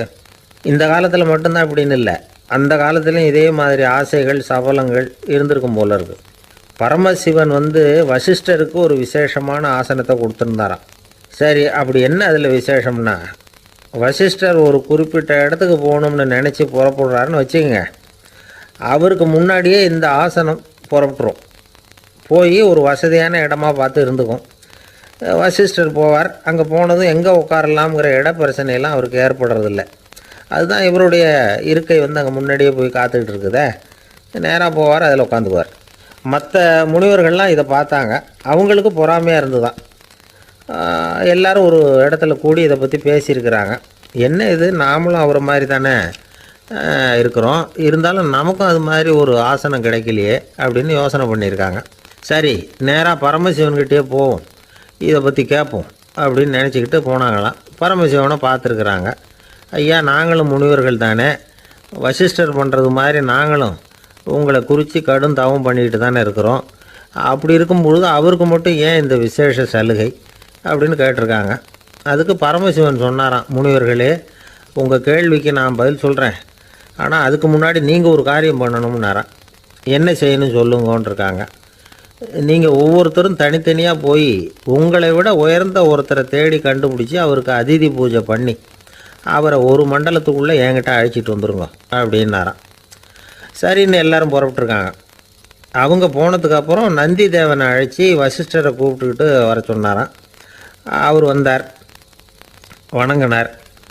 வசிஷ்டரே, இன்னையிலேருந்து ஒரு மண்டலத்துக்குள்ளே உங்களை விட தாழ்ந்தவர் ஒருத்தரை தேடி கண்டுபிடிச்சி அவருக்கு அதிதி பூஜை பண்ணி அவரை என்கிட்ட கூப்பிட்டுட்டு வாங்கன்னு விட்டார். சரின்னு இவரும் புறப்பட்டு போயிட்டார். கொஞ்ச நாள் ஆச்சு. முனிவர்கள்லாம் திரும்பி வந்தாங்க. பரமசிவன் முன்னாடி வந்து நின்னாங்க. ஐயா, எவ்வளவோ தேடி பார்த்துட்டோம், எங்களை விட உயர்ந்தவர்கள் யாருமே கிடைக்கல அப்படின்னாங்களாம். வசிஷ்டரும் வந்து சேர்ந்தார். ஐயா, எவ்வளவோ தேடி பார்த்தேன், என்னை விட தாழ்ந்தவர் யாருமே கிடைக்கல அப்படின்னாராம். அவரே தொடர்ந்து சொன்னார், என்னுடைய மனைவி எனக்கு அடங்கினவ தானே, அவளுக்காவது அதிதி பூஜை பண்ணி அழைச்சிட்டு வந்துடலாமான்னு யோசித்து பார்த்தேன். என்னோட மனசு அதுக்கும் இடம் கொடுக்கல. ஏன்னா அவளோட விரதத்துக்கு முன்னாடி நாம் ஏமாத்திரம் அப்படின்னு யோசித்து பார்த்தேன். அதனால் அந்த எண்ணத்தையும் கைவிட்டுட்டேன் அப்படின்னு ரொம்ப வருத்தத்தோடு சொன்னாராம். இதை கேட்ட உடனே மற்ற முனிவர்களுக்கு வெக்கமாக போச்சு. இந்த உலகத்தில் நம்மளை விட மேலானவங்க யாருமே இல்லைன்னு நாம் நினச்சோம். வசிஷ்டரோ தன்னை விட தாழ்வானவங்க யாருமே இல்லைன்னு நினைக்கிறார். பரமசிவன் ஏன் அந்த ஆசனத்தை அவருக்கு மட்டும் கொடுத்தார் அப்படிங்கிற கேள்விக்கான பதில் அவங்களுக்கு கிடச்சிட்டு தான். இந்த காலத்தில் நாம் எப்படி நினைக்கிறோம்னா, எல்லாரும் நம்மளை விட மட்டமானவங்கன்னு நினைக்கிறோம். அதனால் நாம் மட்டும் நாற்காலியில் உட்காந்தா போதும் அப்படின்னு நினைக்கிறோம். ஏமாந்து போனவங்க சந்தர்ப்பம் பார்த்து காலை வாரி விட்டுறாங்க, கீழே விழுந்து காலை உடச்சிக்கிறோம். அதுதான் இன்றைக்கி நடக்கிறது. ஒரு அம்மா தன்னோட வீட்டுக்காரரை ஒரு மனோதத்துவ டாக்டர்கிட்ட அழைச்சிட்டு போனாங்களாம். என்ன ப்ராப்ளம்னு கேட்டிருக்கார் டாக்டர். எங்கள் வீட்டுக்காரர் அடிக்கடி நாற்காலியில் உட்காந்து காலை உடச்சிக்கிறார் அப்படின்னாங்களாம். அப்படின்னா அந்த நாற்காலியில் தான் ஏதோ கோளாறு அப்படின்னாரான் டாக்டர். அப்படி இருக்க முடியாது டாக்டர் அப்படின்னாங்களாம் அந்த அம்மா. அது எப்படி அவ்வளோ உறுதியாக சொல்கிறீங்கன்னு கேட்டிருக்கார் அந்த டாக்டர். எங்கள் வீட்டில் நாற்காலியே கிடையாது டாக்டர், இவர் இருக்கிறதா நினச்சிக்கிட்டு உட்கார்றார், அதுதான் ப்ராப்ளம். ஒரே ஒரு ஊரில் ஒரு ராஜா இருந்தார், ரொம்ப நல்லவர். ஒரு நாள் அரண்மனையில் விசாரணை நடந்துக்கிட்டு இருக்குது. அதில் ஒரு வழக்கு. ஒரு விவசாயி புகார் கொடுக்குறார். என்ன புகார்னா, அவர் வயலில் ஆடுகள் மேய்ஞ்சி பயிரை அழிச்சுட்டுது. நிறைய உழைச்சி செலவு பண்ணி பயிரை உண்டாக்கி வச்சுருந்தேன், எல்லாம் போயிட்டுது. இனிமேல் நான் என்ன செய்கிறது, நீங்கள் தான் சரியான தீர்ப்பு வழங்கணும் அப்படின்னார் அந்த விவசாயி. அந்த ஆடுகளுக்கு சொந்தக்காரர் யாருன்னு கண்டுபிடிச்சி அரண்மனைக்கு அழைச்சிட்டு வாங்கன்னு உத்தரவு போட்டார் ராஜா. சேவகர்கள் போனாங்க, ஆளை கண்டுபிடிச்சாங்க, கூப்பிட்டுக்கிட்டு அரண்மனைக்கு வந்துட்டாங்க. ராஜா விசாரணை பண்ணார். அப்புறம் விசாரித்து முடிச்சுவிட்டு தீர்ப்பு வழங்கினார். இந்த விவசாயி அடைந்திருக்கிற இழப்புக்கு ஈடாக உன்னுடைய ஆடுகளை அவங்ககிட்ட கொடுத்துட வேண்டியது அப்படின்னு சொல்லிவிட்டார். உன்கிட்ட இருக்கிற ஆடு பூரா அவன்கிட்ட கொடுத்துரு, அந்த ஆட்டுனால் ஏற்பட்ட இழப்பு சரியாக போகட்டும் அப்படின்னு தீர்ப்பு வழங்கிட்டார். அந்த மன்னருடைய மகன் இதை பார்த்துக்கிட்டே உட்காந்துருந்தான். இந்த தீர்ப்பை இன்னும் கூட சிறப்பாக வழங்கலாமே அப்படின்னு நினச்சான். அப்பாக்கிட்ட சொன்னான். உடனே அந்த அரசர், சரி நீயே இதுக்கு சரியான தீர்ப்பு சொல்லு அப்படின்னார். அந்த இளவரசன் தீர்ப்பு சொல்கிறான். அவன் சொன்ன தீர்ப்பு என்னன்னா, உங்ககிட்ட இருக்கிற ஆடுகள் எல்லாத்தையும் ஒரு வருஷ காலத்துக்கு அந்த விவசாயிகிட்ட ஒப்படைச்சிட வேண்டியது. அந்த ஒரு வருஷத்துக்குள்ள அந்த ஆடுகள் போடுற குட்டிகள், பால், எரு எல்லாம் விவசாயி எடுத்துக்க வேண்டியது. ஒரு வருஷத்துக்கு அப்புறம் உங்களுடைய ஆடுகளை நீங்களே திருப்பி வாங்கிக்க வேண்டியது. இதுதான் இளவரசன் சொன்ன தீர்ப்பு. இது சரியான தீர்ப்பு தான். இனிமேல் என்னுடைய அரச பொறுப்புகளை இளவரசர் வசம் ஒப்படைக்கிறேன் அப்படின்னு சொல்லி ஒப்படைச்சுட்டாராம். அதாவது தாவூத் நபி, சுலைமான் நபி இவர்களுடைய சரித்திரத்தில் இந்த சம்பவம் காணப்படுறதாக ஒரு நண்பர் சொன்னார். ஒரு தண்டனையை பெறுகிறவன் அதுக்கு பிறகு சமூகத்தில் நல்ல விதமாக வாழறதுக்கு வாய்ப்பு இருக்கிறது மாதிரி அமையணும் தீர்ப்பு. அதுக்கு இது ஒரு உதாரணம். சில தீர்ப்புகள் எப்படி அமைஞ்சு விடுதுன்னா, ஒரு தண்டனையை அனுபவித்து முடித்தவன் அதுக்கப்புறம் அவன் இந்த சமூகத்தில் நல்லவனாக வாழறதுக்கு நினச்சா கூட அதுக்கு தகுதி இல்லாதவன் அப்படிங்கிற அளவுக்கு சூழ்நிலை அமைஞ்சிருது. இது சிந்திக்க வேண்டிய ஒரு செய்தி. இன்னொரு ஊரில் ஒரு ராஜா இருந்தார். அவர் ஒரு நாள் ஒரு போட்டி வச்சார். என்ன போட்டின்னா, அரண்மனை வாசலில் ஒரு பெரிய நீச்சல் குளம், அதில் நிறைய விஷப்பாம்புகள். எந்த இளைஞன் துணிச்சலாக அதில் நீச்சல் குளத்தில் குதித்து நீந்தி கரையேறி வர்றானோ அவனுக்கு 100 ஏக்கர் நிலம் பரிசாக வழங்கப்படும். அது வேணாம்னா 1000 ஆடுகள் பரிசாக வழங்கப்படும். அதுவும் வேணான்னா என்னுடைய மகளை கல்யாணம் பண்ணிக்கலாம். இதுதான் மன்னருடைய அறிவிப்பு. பரிசுலாம் நல்லா தான் இருக்குது, இருந்தாலும் பாம்புகள் உள்ள குளம்ங்கிறது நல்லா இல்லையே. அதனால் யாரும் அதில் குதித்து நீஞ்சறதுக்கு முன் வரல. இருந்தாலும் திடீர்னு ஒரு இளைஞன் அந்த நீச்சல் குளத்தில் குதித்தான், நீந்தினா ஒரு வழியாக கரையேறி வந்துட்டான். மன்னருக்கு ரொம்ப மகிழ்ச்சி. நீ தான் தைரியமான இளைஞன், வா இப்படின்னு கூப்பிட்டார். கிட்ட வந்தான். அந்த இளைஞன் தண்ணீர் சொட்ட சொட்ட நிற்கிறான். சரி, உனக்கு 100 ஏக்கர் நிலம் வேணுமான்னு கேட்குறார். வேண்டாங்கிறான். சரி, அப்படின்னா 1000 ஆடுகள் வேணுமான்னு கேட்குறார். அதுவும் வேணாங்கிறான். ஓ, அப்படின்னா என் பொண்ணை கல்யாணம் பண்ணிக்கிறியா அப்படின்னு கேட்குறாரு. அதுவும் வேணாங்கிறான். ராஜாவுக்கு ஒன்றும் புரியல. அப்படின்னா உனக்கு என்ன தான் வேணும் அப்படிங்கிறார். என்னை பிடிச்சி இந்த குளத்தில் தள்ளி விட்டவன் யாருங்கிறது எனக்கு தெரியணும் அப்படின்னா. 1944 வருஷத்துல ஒரு நாள் மொரார்ஜி தேசாய் எரவாடா சிறையில் இருந்தார்.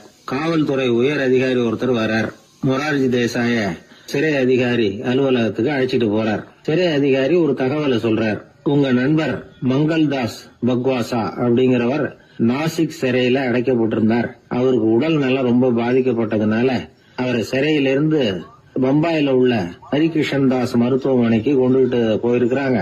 அவரு உங்களை பார்க்கணும்னு ரொம்ப ஆவலோட இருக்கிறார். அதனால நீங்க பரோல்ல போய் பாத்துட்டு வாங்களே அப்படின்னார். நிபந்தனையோட போய் பாத்துட்டு வரலாம்னார். தியாக செம்மல்கள் பரோல்ல செல்றதில்ல அப்படிங்கிற உறுதியோட தான் சிறைச்சாலைக்கு வருவாங்க. இப்படி இருக்கிறப்போ மொரார்ஜி மட்டும் பரோல்ல போயிட்டு வர்றதுக்கு எப்படி சம்மதிப்பார்? உயிர் நண்பரின் உயிர் ஆடுது அப்படிங்கறத கேட்டதும் உடனே போய் பார்க்கணும்னு ஆவல் தான். இருந்தாலும் வரன்முறையை மீறி போய் பாக்குறதுன்னா அது தேச பக்தியையே அவமானப்படுத்துறது மாதிரி ஆகும் அப்படிங்கறத அவர் உணர்ந்தார். அதனால நான் பரோல்ல போகிறதுக்கு நான் தயாரா இல்லை அப்படின்னு சொல்லிவிட்டாராம். நண்பருடைய கடைசி ஆசைய நிறைவேற்றுறது உங்க கடமை இல்லையா அப்படின்னு கேட்டிருக்காரு சிறை அதிகாரி. கடமை தான், அதே சமயம் என்னுடைய கடமையை காப்பாத்துறதும் முக்கியமாச்சே அப்படின்னாரா இவர். அதுக்கப்புறம் அந்த அதிகாரி நிபந்தனை இல்லாமலே மொரார்ஜியை வெளியில அனுப்புறதுக்கு சம்மதிச்சாராம். அப்படி இருந்தும் மத்த நண்பர்களை கலந்துகிட்டு தான் மொரார்ஜி வெளியில புறப்பட்டாராம். பம்பாய்க்கு போனார். படுக்கையில நண்பரை சந்திச்சார். அவர் ரொம்ப மோசமான நிலைமையில இருந்தார். உடல்நிலை கவலைக்கிடம்னு தான் டாக்டர்களும் சொன்னாங்க. மங்கள்தாஸ், இனி எனக்கு வாழ்க்கையில என்ன என்ன இருக்கு, நான் இறந்து விடுறதே மேலுன்னாராம். மொரார்ஜிக்கு ரொம்ப வருத்தமா போச்சு. மங்கள்தாஸ் இல்லத்துல இருந்த சமயத்துலதான் மொரார்ஜிய கைது பண்ணாங்களாம். அந்த அதிர்ச்சி தான் மங்கள்தாஸ ரொம்ப பாதிச்சிருக்கு அப்படிங்கறத இவர் புரிஞ்சுக்கிட்டார். இத பாருங்க, விடுதலை போராட்டத்துல ஈடுபடுறவங்களை கைது பண்றதும் சிறையில அடைக்கிறதும் சகஜம் தானே. அன்னைக்கு உங்க வீட்டுல இருந்தப்போ நான் கைது செய்யப்படலைன்னாலும் இன்னொரு இடத்துல நான் கைது செய்யப்பட்டுதான் இருப்பேன். அதனால அதை பத்தி நீங்க ஏன் வேதனைப்படணும்? நீங்க தைரியமா உறுதியா இருக்கணும். அது மட்டும் இல்ல, அது வரைக்கும் மருந்தே சாப்பிடாம இருந்த மங்கள்தாஸ மருந்து சாப்பிட வச்சாராம். 2 நாள் அவர் பக்கத்திலே இருந்தார். அதுக்கப்புறம் பெரிய டாக்டரை பார்த்து மங்கள்தாஸ் உடல் நல சம்பந்தமா விசாரிச்சார். இப்ப பரவாயில்ல, தேறி இருக்கிறார். எப்படி இருந்தாலும் இன்னும் ஒரு 6 மாசம் தான் அவர் உயிரோட இருப்பார் அப்படின்னு சொல்லிவிட்டாரு டாக்டர். ஆனா அதுக்கப்புறம் நடந்தது என்ன தெரியுமா? மங்கள்தாஸ் அதுக்கப்புறம் 25 வருஷம் சௌக்கியமா இருந்தாராம். இவர் 6 மாசம் தான் இருப்பாருன்னு சொன்ன அந்த டாக்டர் 6 மாசத்துல ஒரு எதிர்பாராத விபத்துல சிக்கி இறந்து போனாராம். 6 மாசம்னு டாக்டர் போட்ட கணக்கு சரிதான், ஆனா இடம் தான் மாறி போச்சு. ஒரு திருடன் ஒரு வீட்டுல போய் திருடணும்னு திட்டம் போட்டான். இருட்டுனதும் போய் திருடணும்.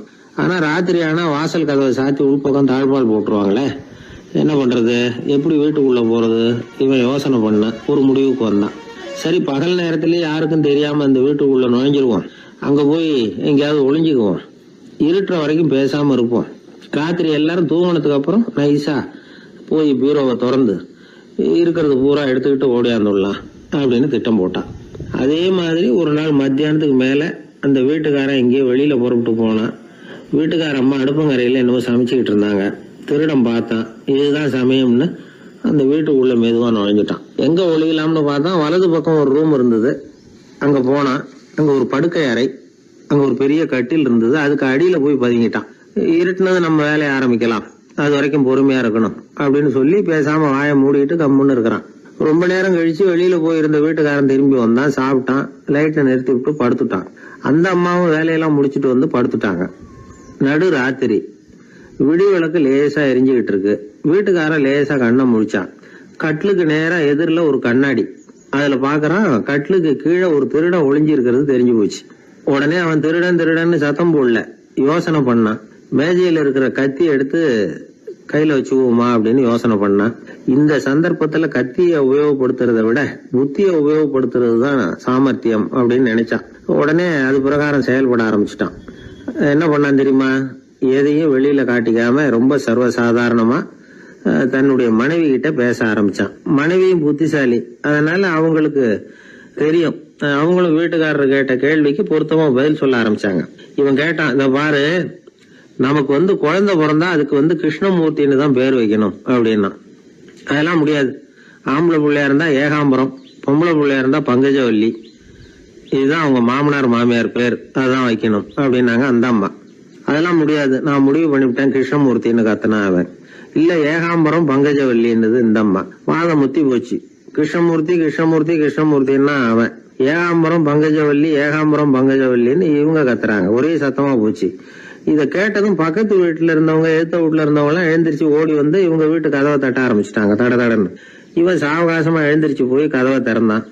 என்னங்க, இந்த ராத்திரி வேலையில எங்களை எல்லாம் ஏன் கூப்பிட்டீங்க, யாருக்கு என்ன ஆச்சு அப்படின்னு கேட்டாங்க. கேட்டது யாருன்னா பக்கத்து வீட்டு கிருஷ்ணமூர்த்தி, எழுத்த வீட்டு ஏகாம்பரம் பங்கஜவல்லி எல்லாரும். அடடே, உங்களை கூப்பிடலீங்க, குழந்தைக்கு பேர் வைக்கிறது சம்பந்தமா எங்களுக்குள்ள சண்டை வந்துட்டுது, அதுதான் விஷயம். வேணும்னா இதை கட்டிலுக்கு அடியில ஒளிஞ்சிட்டு இருக்கிறானே ஒருத்தன், அவனை கூட கேட்டு பாருங்க, அவன் தான் இதுக்கு சாட்சி அப்படிங்கிறான் அந்த ஆளு. உடனே எல்லாரும் விஷயத்த புரிஞ்சுக்கிட்டு திருடனை பிடிச்சி போலீஸ்ல ஒப்படைச்சிட்டாங்களாம். நெருக்கடியான நேரங்கள்ல பதறாம புத்திசாலித்தனமா செயல்படணுங்கிறத தெரிஞ்சுக்கிறதுக்காக இந்த கதை. புத்திசாலித்தனமா செயல்படுற ஒரு குடும்ப தலைவி இருக்காங்க. அவங்க என்ன செய்வாங்க தெரியுமா? எல்லாரும் ராத்திரியானா வீட்டை உள்பக்கமா போட்டு விட்டு தானே படுப்பாங்க. ஆனா அந்த அம்மா என்ன பண்ணுவாங்கன்னா, வீட்டை வெளிப்பக்கமா ஒரு பூட்டு போட்டு பூட்டி விடுவாங்க. எழுத்த வீட்டுக்காரங்க கிட்ட சொல்லி தினமும் இப்படி பூட்டி விட சொல்றது பழக்கம். ஏங்க அப்படி செய்யறீங்க, திருடன் சுலபமா உள்ளே வந்துடக்கூடாதுங்கிறதுக்காகவா அப்படின்னு கேட்டாங்க. இல்லைங்க, சுலபமா வெளியில போயிடக்கூடாதுங்கிறதுக்காக அப்படின்னாங்க. என்னங்க சொல்றீங்க அப்படின்னு கேட்டாங்க. ஆமாங்க, இவருக்கு அந்த பழக்கம் உண்டு அப்படின்னு தன்னுடைய வீட்டுக்காரரை காட்டினாங்க. பக்கத்து வீடுகள் பத்திரமா இருக்கணுங்கிறதுக்காக தன்னுடைய வீட்டை பூட்டி வைக்கிறது ஒரு பெரிய விஷயம் தானே. ஒரு வயதான குரு சாய்வு நாற்காலியில உட்கார்ந்திருந்தார். ஒரு ஆள் அவரை தேடிட்டு வந்தான். வந்து அவர் முன்னாடி நின்னான். ஐயா, நான் உங்களுக்கு சீடனா ஆயிடலாம்னு நினைக்கிறேன் அப்படின்னா. அந்த குரு நிமிந்து பார்த்தார். இத பாருப்பா, அது அவ்வளவு சுலபமான வேலை இல்லை. அப்படியா சொல்றீங்க அப்படின்னா, ஆமா, நீ ஒரு சீடனா ஆகணும்னா உன்னுடைய அகங்காரத்தை எல்லாம் விட்டுடணும், தியானத்துல முழுமையா ஈடுபடணும், இது மாதிரி இன்னும் பல காரியங்களை ஒழுங்கா செய்யணும், ஒரு ஈடுபாட்டோட செய்யணும். அது மட்டும் இல்ல, இதெல்லாம் தொடர்ந்து நீண்ட நாட்களுக்கு செய்ய வேண்டியிருக்கும். அப்படி உன்னால முடியுமா அப்படின்னார். வந்தவன் யோசிக்க ஆரம்பிச்சான். சீடனாகிறதுலேயே இவ்வளவு சிரமம் இருக்குங்கிறது அவனுக்கு தெரியாது. யோசிச்சுக்கிட்டே அந்த குருவை பார்த்தான். அவர் சாய்வு நாற்காலியில் இருந்த நிலைமைய பார்த்தான். சரிங்க சுவாமி, சீடனாகிறது இவ்வளவு கஷ்டம்னா அது வேணாம், அதுக்கு பதிலா உங்களை மாதிரி ஒரு குருவா ஆயிடுறேனே அப்படின்னா. குரு சிரிச்சார். நீ சொல்றது சரிதான், குருவாகிறது சுலபமான வேலைதான் அப்படின்னார். இதை கேட்டதும் அந்த ஆளுக்கு ஏகப்பட்ட சந்தோஷம். கஷ்டப்படாம குருவாயிடலாம் போல இருக்குதே அப்படின்னு கணக்கு போட்டான். பிறகு அந்த குரு சொன்னார், நீ குருவாயிட்டா பல சீடர்களுக்கு தலைவனா ஆகணும், அவங்கள வழி நடத்தி செல்லணும். அது கஷ்டமாச்சே. ஏன்னா பல பேர் கோவப்படுறவங்களா இருப்பாங்க, சில சமயம் சண்டை கூட போட்டுக்குவாங்க, சொல்றத கேட்க மாட்டாங்க, பணிவு இருக்காது. இப்படிப்பட்டவங்களை எல்லாம் சமாளிக்கிறதுங்கிறது ரொம்ப ஆபத்தான விஷயமாச்சேன்னார். என்ன சுவாமி, இப்ப கொஞ்ச நேரத்துக்கு முன்னாடி தானே சொன்னீங்க குருவாகிறது சுலபம்னு அப்படின்னா. ஆமா, அது சரிதான். இப்ப என்னையே பாரு, நான் எவ்வளவு ஓய்வா இருக்கிறேன்.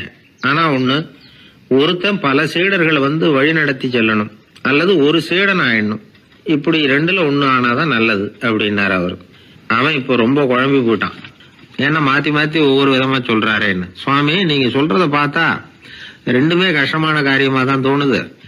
என்ன முடிவு எடுக்கிறதுன்னு எனக்கு புரியல. அதனால உங்களுடைய அபிப்பிராயம் என்ன, அதை சொல்லுங்க அப்படின்னு கேட்டான். இப்ப அந்த குரு சொன்னார், நீ பல சீடர்களின் தொல்லைகளுக்கு ஆளாகிறத விட நீயே முதல்ல சீடனாகி தொல்லைப்படுறதுதான் சரியா இருக்கும். ஏன்னா அப்ப நீ உன்னுடைய பிரச்சனையை மட்டும்தான் கவனிக்க வேண்டியிருக்கும். குரு ஆயிட்டீன்னா பல பேருடைய பிரச்சனையில தலையிட வேண்டியிருக்கும் அப்படின்னார். ஒரு உண்மையான குருவுக்கும் சீடனுக்கும் உள்ள உறவுங்கிறது ரொம்ப பயன் கருதாத ஒரு அன்பு கலப்பு. ரெண்டு இயற்கையான முழுமை நெருங்கி ஒன்றோட ஒன்று கலக்கிறது. நீங்க கேள்வி கேட்டா எப்படி அது முழுமை இருக்க முடியும்? அதுல முழுமைங்கிறது ஒரு அமைதியான நிலை. இந்த காலத்து குரு சீடர்கள்லாம் வேற மாதிரி. ஒரு குரு தன் சீடன் கிட்ட சொன்னார், இந்த பாருப்பா, நீ இந்த உலகத்துல எதுக்கும் பிரயோஜனப்பட மாட்ட, பன்றி மேய்க்கிறது கூட லாய்க்கு இல்லை அப்படின்னார். அப்படின்னா ஒண்ணு செய்யறேன் அப்படின்னா சீடன். என்ன பண்ணுவேன்னு கேட்டிருக்காரு குரு. உங்களை மாதிரியே ஒரு குருவாயிடுறேனே அப்படின்னானா அந்த சீடன். பத்திரிகையில வர்ற செய்திகளை கூட நகைச்சுவையா சொல்றது உண்டு. அதாவது அதை நேரடியா சொன்னா வானொலியில அனுமதிக்க மாட்டாங்க சில விஷயங்களை. அது சின்னாருக்கு கௌரவ குறைச்சல், அது வேடிக்கை கலந்து நகைச்சுவோடு சொல்லும் பொழுது அதை அனுமதிச்சிருவாங்க. அப்ப அந்த விசாரணை கமிஷன் அது இது நிறைய நடந்துகிட்டு இருந்தது. டெல்லியில இருந்து அமலாக்க பிரிவு அதிகாரிகள்லாம் வராங்க போறாங்கன்னு பத்திரிகையில அமர்க்கலப்பட்ட இடம். அந்த நேரம் நான் ஒரு ரேடியோவில் ஒரு செய்தியை தயார் பண்றோம். அப்ப என்ன பண்ணேன்னா, இது மாதிரி அந்த பத்திரிகை செய்தியை வச்சுக்கிட்டே ஒரு செய்தி சொன்னோம், இன்னொரு தகவல் சொல்லி. ஒருத்தன் தமிழ்நாட்டுல ஒரு ஆள், அவன் திடீர்னு கோடீஸ்வரன் ஆயிட்டான். நேத்து வரைக்கும் சாதாரணமா இருந்தாள், இன்னைக்கு கோடீஸ்வரன் ஆயிட்டான். டெல்லியில இருந்து 2 அதிகாரிகள் வராங்க, எப்படி அவன் பணம் சேர்த்தான்னு கண்டுபிடிக்கிறதுக்கு. அவனை கூப்பிட்டு 2 அதிகாரிகளும் எப்படிடா பணம் சேர்த்த? நான் ஒன்னும் தப்பான வழியில பணம் சேர்க்கல சார், நான் பந்தயம் கட்டியே பணக்காரன் ஆயிட்டேன். பந்தயம் கட்டி எப்படிடா பணக்காரன் ஆக முடியும் அப்படின்னா, நீங்க நம்புங்க சார், நான் பந்தயம் கட்டி தான் பணக்காரன், தப்பான வழியில சேரல சார். பந்தயம் கட்டி எப்படிடா கோடீஸ்வரன் ஆனேன் அப்படின்னா, நாங்க நம்ப முடியாதுன்றான் விசாரிக்க வந்தவன். அப்படின்னா உங்ககிட்ட ஒரு பந்தயம் கட்டட்டுமான்றான் விசாரிக்க வந்தவன்ட்டிய. என்னடா பந்தயம் அப்படின்னா, ஒண்ணுமில்ல சார், இது என் கண்ணு, இது என் பல்லு, என் கண்ணை என் பல்லாலேயே கடிக்கிறேன், எவ்வளவு பந்தயம். விசாரிக்க வந்தா 100 ரூபாய் எடுத்து வச்சான், இதை ப்ரூவ் பண்றான்னு. அப்படியே கண்ணை எடுத்துட்டான். அது பளிங்கு கண்ணு, ஏற்கனவே ஒரு கண்ணு பளிங்கு கண்ணு வச்சுனா எடுத்து கடிச்சு விட்டான். இது விசாரிக்க வந்தாலும் 100 ரூபாய் விட்டுட்டு நிக்கிறான். எப்படி பணம் சேர்த்தான்னு வந்தவன். உடனே இன்னொருத்தன், இவன்ட்ட என்னடா பேச்சு கொடுக்காரா, நம்ம பணம் தான் அங்க போயிட்டு இருக்கு, உனக்கு விசாரிக்க தெரியல, போடா நான் விசாரிக்கிறேன்னு அடுத்த வந்தான்.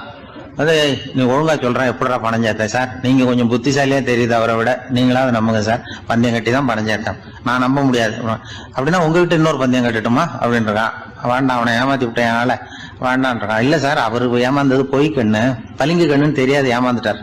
இப்போ உங்ககிட்ட பந்தயம் கட்டுறது நெஜம் கண்ணு, இந்த பக்கம் பளிங்கு கண்ணு கிடையாது, நெஜம் கண்ணு, இதை பல்லால கடிக்கிறேன் அப்படின்னா அவன் ஒரு 100 ரூபாய் எடுத்து வச்சான். இவன் அப்படியே பல்செட்டை கட்டினான் தனியா, அப்படியே கட்டி கடிச்சு விட்டான். அதையும் விட்டுட்டான். இவன் உடனே 2 பேரும், இவன்கிட்ட பேச பேச நம்ம பணம் தான் அவன்கிட்ட போயிட்டு இருக்கு, இவன் எப்படி பணம் சேர்த்தான்னு கண்டுபிடிக்கிறதுக்கு டெல்லியில இருந்து வந்திருக்கோம், இவன் மேற்கொண்டு பேசாத, பேச பேச பந்தயம் கட்டுவான். திரும்பி போறதுக்கு ரயிலுக்கு டிக்கெட் சரியா இருக்கா பாடுறான்றான். அவன் கரெக்டா எண்ணி பார்த்து கரெக்டா இருக்கப்பா, மேற்கொண்டு பேசாத, அவன்கிட்ட நம்ம போயிடுவோம், போய் நம்ம அதிகாரிகிட்ட சொல்லிடுவோம்னு சொல்லி போயிட்டு வரேன் சார் அப்படின்னு சொல்லிட்டு மரியாதை போயிட்டாங்க. போய் டெல்லியில பெரிய அதிகாரிகிட்ட போய், சார் அவன்கிட்ட வந்து விசாரிச்சு பார்த்தோம் சார், தமிழ்நாட்டுல பந்தயம் கட்டி தான் பணம் சேர்த்தேன்னு சாதிக்கிறான், எங்ககிட்ட ஒரு 200 ரூபாய் வாங்கிட்டான் சார் அப்படின்னு அவருக்கு கோவம் வந்துட்டுது. இந்தியாவுக்கே தலைமை அதிகாரி, இதுக்காகவாடா நீங்க இருக்கீங்க, எத்தனை பேர் இருக்கீங்க உங்களை மாதிரி ஜூனியர் ஆபீசர்ஸ் நம்ம ஆபீஸ்ல இந்தியா பூரா விசாரிக்கிறதுக்கு அப்படின்னா 30 பேர் இருக்கோம் சார். 30 பேருக்கு அனுபவம் பத்தாது, நான் இந்தியாவுக்கே தலைமை அதிகாரி, அனுபவம் ஜாஸ்தி, உங்களுக்கு ட்ரைனிங் கொடுக்கணும் எப்படி ஒருத்தரை விசாரிக்கிறதுன்னு. 30 பேரும் ஒரு ரூம்ல வந்து உட்காருங்க, ஒரு ஆள் போய் அந்த ஆள் தமிழ்நாட்டுல இருந்து இங்க கூப்பிட்டுட்டு வா, வர்ற வரைக்கும் அவன்கிட்ட பேசாதீங்க, பந்தயம் கட்டுவான், மெதுவா கொண்டு வந்து நிறுத்து அப்படின்னா ஒரு ஆள் வந்து ஸ்பெஷலா கூப்பிட்டு போட்டான். இது மாதிரி மேடையில நிறுத்திவிட்டு ஒரு தலைமை அதிகாரி 30 ஜூனியர் அதிகாரிகள் அவங்களுக்கு பயிற்சி கொடுக்குறார். இவனை பார்த்து, ஏய் ஒழுங்கா சொல்லு, எப்படி பணம் சேர்த்த, நான் இந்தியாவுக்கே தலைமை அதிகாரி, என்கிட்ட உண்மையை ஒத்துக்கிட்டீங்கன்னா உன்னை அப்ரூவர் ஆக்கிடுவேன் அல்லது தண்டனையை குறைப்பேன், அந்த அதிகாரம்லாம் என்கிட்ட உண்டு, ஒழுங்கா சொல்லு அப்படிங்கிறார். அவர், சார் நீங்க இந்தியாவுக்கே தலைமை அதிகாரி, அனுபவம் ஜாஸ்தி, நீங்களாவது நம்புங்க சார், நான் பந்தயம் கட்டி தான் பணம் சேர்த்தேங்கிறான். இங்கேயே வந்து இப்படி சாதிக்கிறேன், உன்னை நம்ப முடியாதரா அப்படின்னா உங்ககிட்ட ஒரு பந்தயம் கட்டுட்டுமா நானா அவர்கிட்ட போய், வேணாண்டா என் ஆளை ஏமாத்தி விட்டேன் அப்படின்னா, இல்ல சார் அவங்க ஏமாந்தது என் உடம்ப பத்தின ரகசியம், என் கண்ணு பளிங்கு கண்ணுன்னு தெரியாது, நான் பல்செட்டு கட்டியிருந்தது தெரியாது, ஏமாந்துட்டாங்க, இப்ப நான் உங்ககிட்ட கட்டுற பந்தயம் உங்க உடம்ப பத்தின ரகசியம். என் உடம்புல என்னடா ரகசியம், முதுகுல உங்க முதுகுல 1 ரூபா அகலத்துக்கு கருப்பா ஒரு மச்சம் இருக்கு, உண்டா இல்லையானா, இல்லேன்னு தெரியும் அவருக்கு. இல்லடா நேத்து வரைக்கும் இல்ல சார், இப்ப இருக்குது மச்சம் அப்படின்னு உடனே 100 ரூபாய் எடுத்து வச்சார் அவர் தலைமை அதிகாரி. ஒரு 100 ரூபாய் வச்சு சட்டையை கட்டி காட்டுறாரு, மச்சம் இல்ல, இவன் தோத்துட்டான் இங்கிருந்து போனவன். உடனே 200 ரூபாய் எடுத்து வச்சுக்கிட்டு, தோழர்களே இப்படிதான் ஒருத்தரை விசாரிக்கணும், என்கிட்ட இவன் ஏமாந்துட்டான் பாருங்க, துருவி துருவி விசாரிக்கிறதுன்னு சொல்றாங்களே இதுதான் அப்படின்னு விளக்கம் கொடுத்தாரு. அப்போ இவன் மெதுவா ஆரம்பிச்சானா, சார் இந்த பந்தயத்துல உங்களுக்கு 200 ரூபாய் லாபம், ஆனா இதே பந்தயத்துல எனக்கு 2900 ரூபாய் லாபம் சார் அப்படின்றான். என்னடா பண்ண அப்படின்னு கேட்டிருக்காரு. உங்களுக்கு தெரியாம இந்த 30 பேர்கிட்டையும் தனித்தனியா ஒரு பந்தயம் கட்டியிருக்கேன். 30 பேர்கிட்ட என்னடா பந்தயம் கட்டினேன், ஒண்ணும் இல்ல சார், உங்க எல்லாரும் முன்னாடியும் உங்க மேல் அதிகாரியை சட்டையை கேட்ட வைக்கிறேன், உங்களுக்கு பந்தயம் கட்டினேன், போயிட்டு பூரா எனக்கு 2900 ரூபாய் லாபம். அவரு பார்த்தாரு, அதிர்ச்சி ஆயிட்டாரு.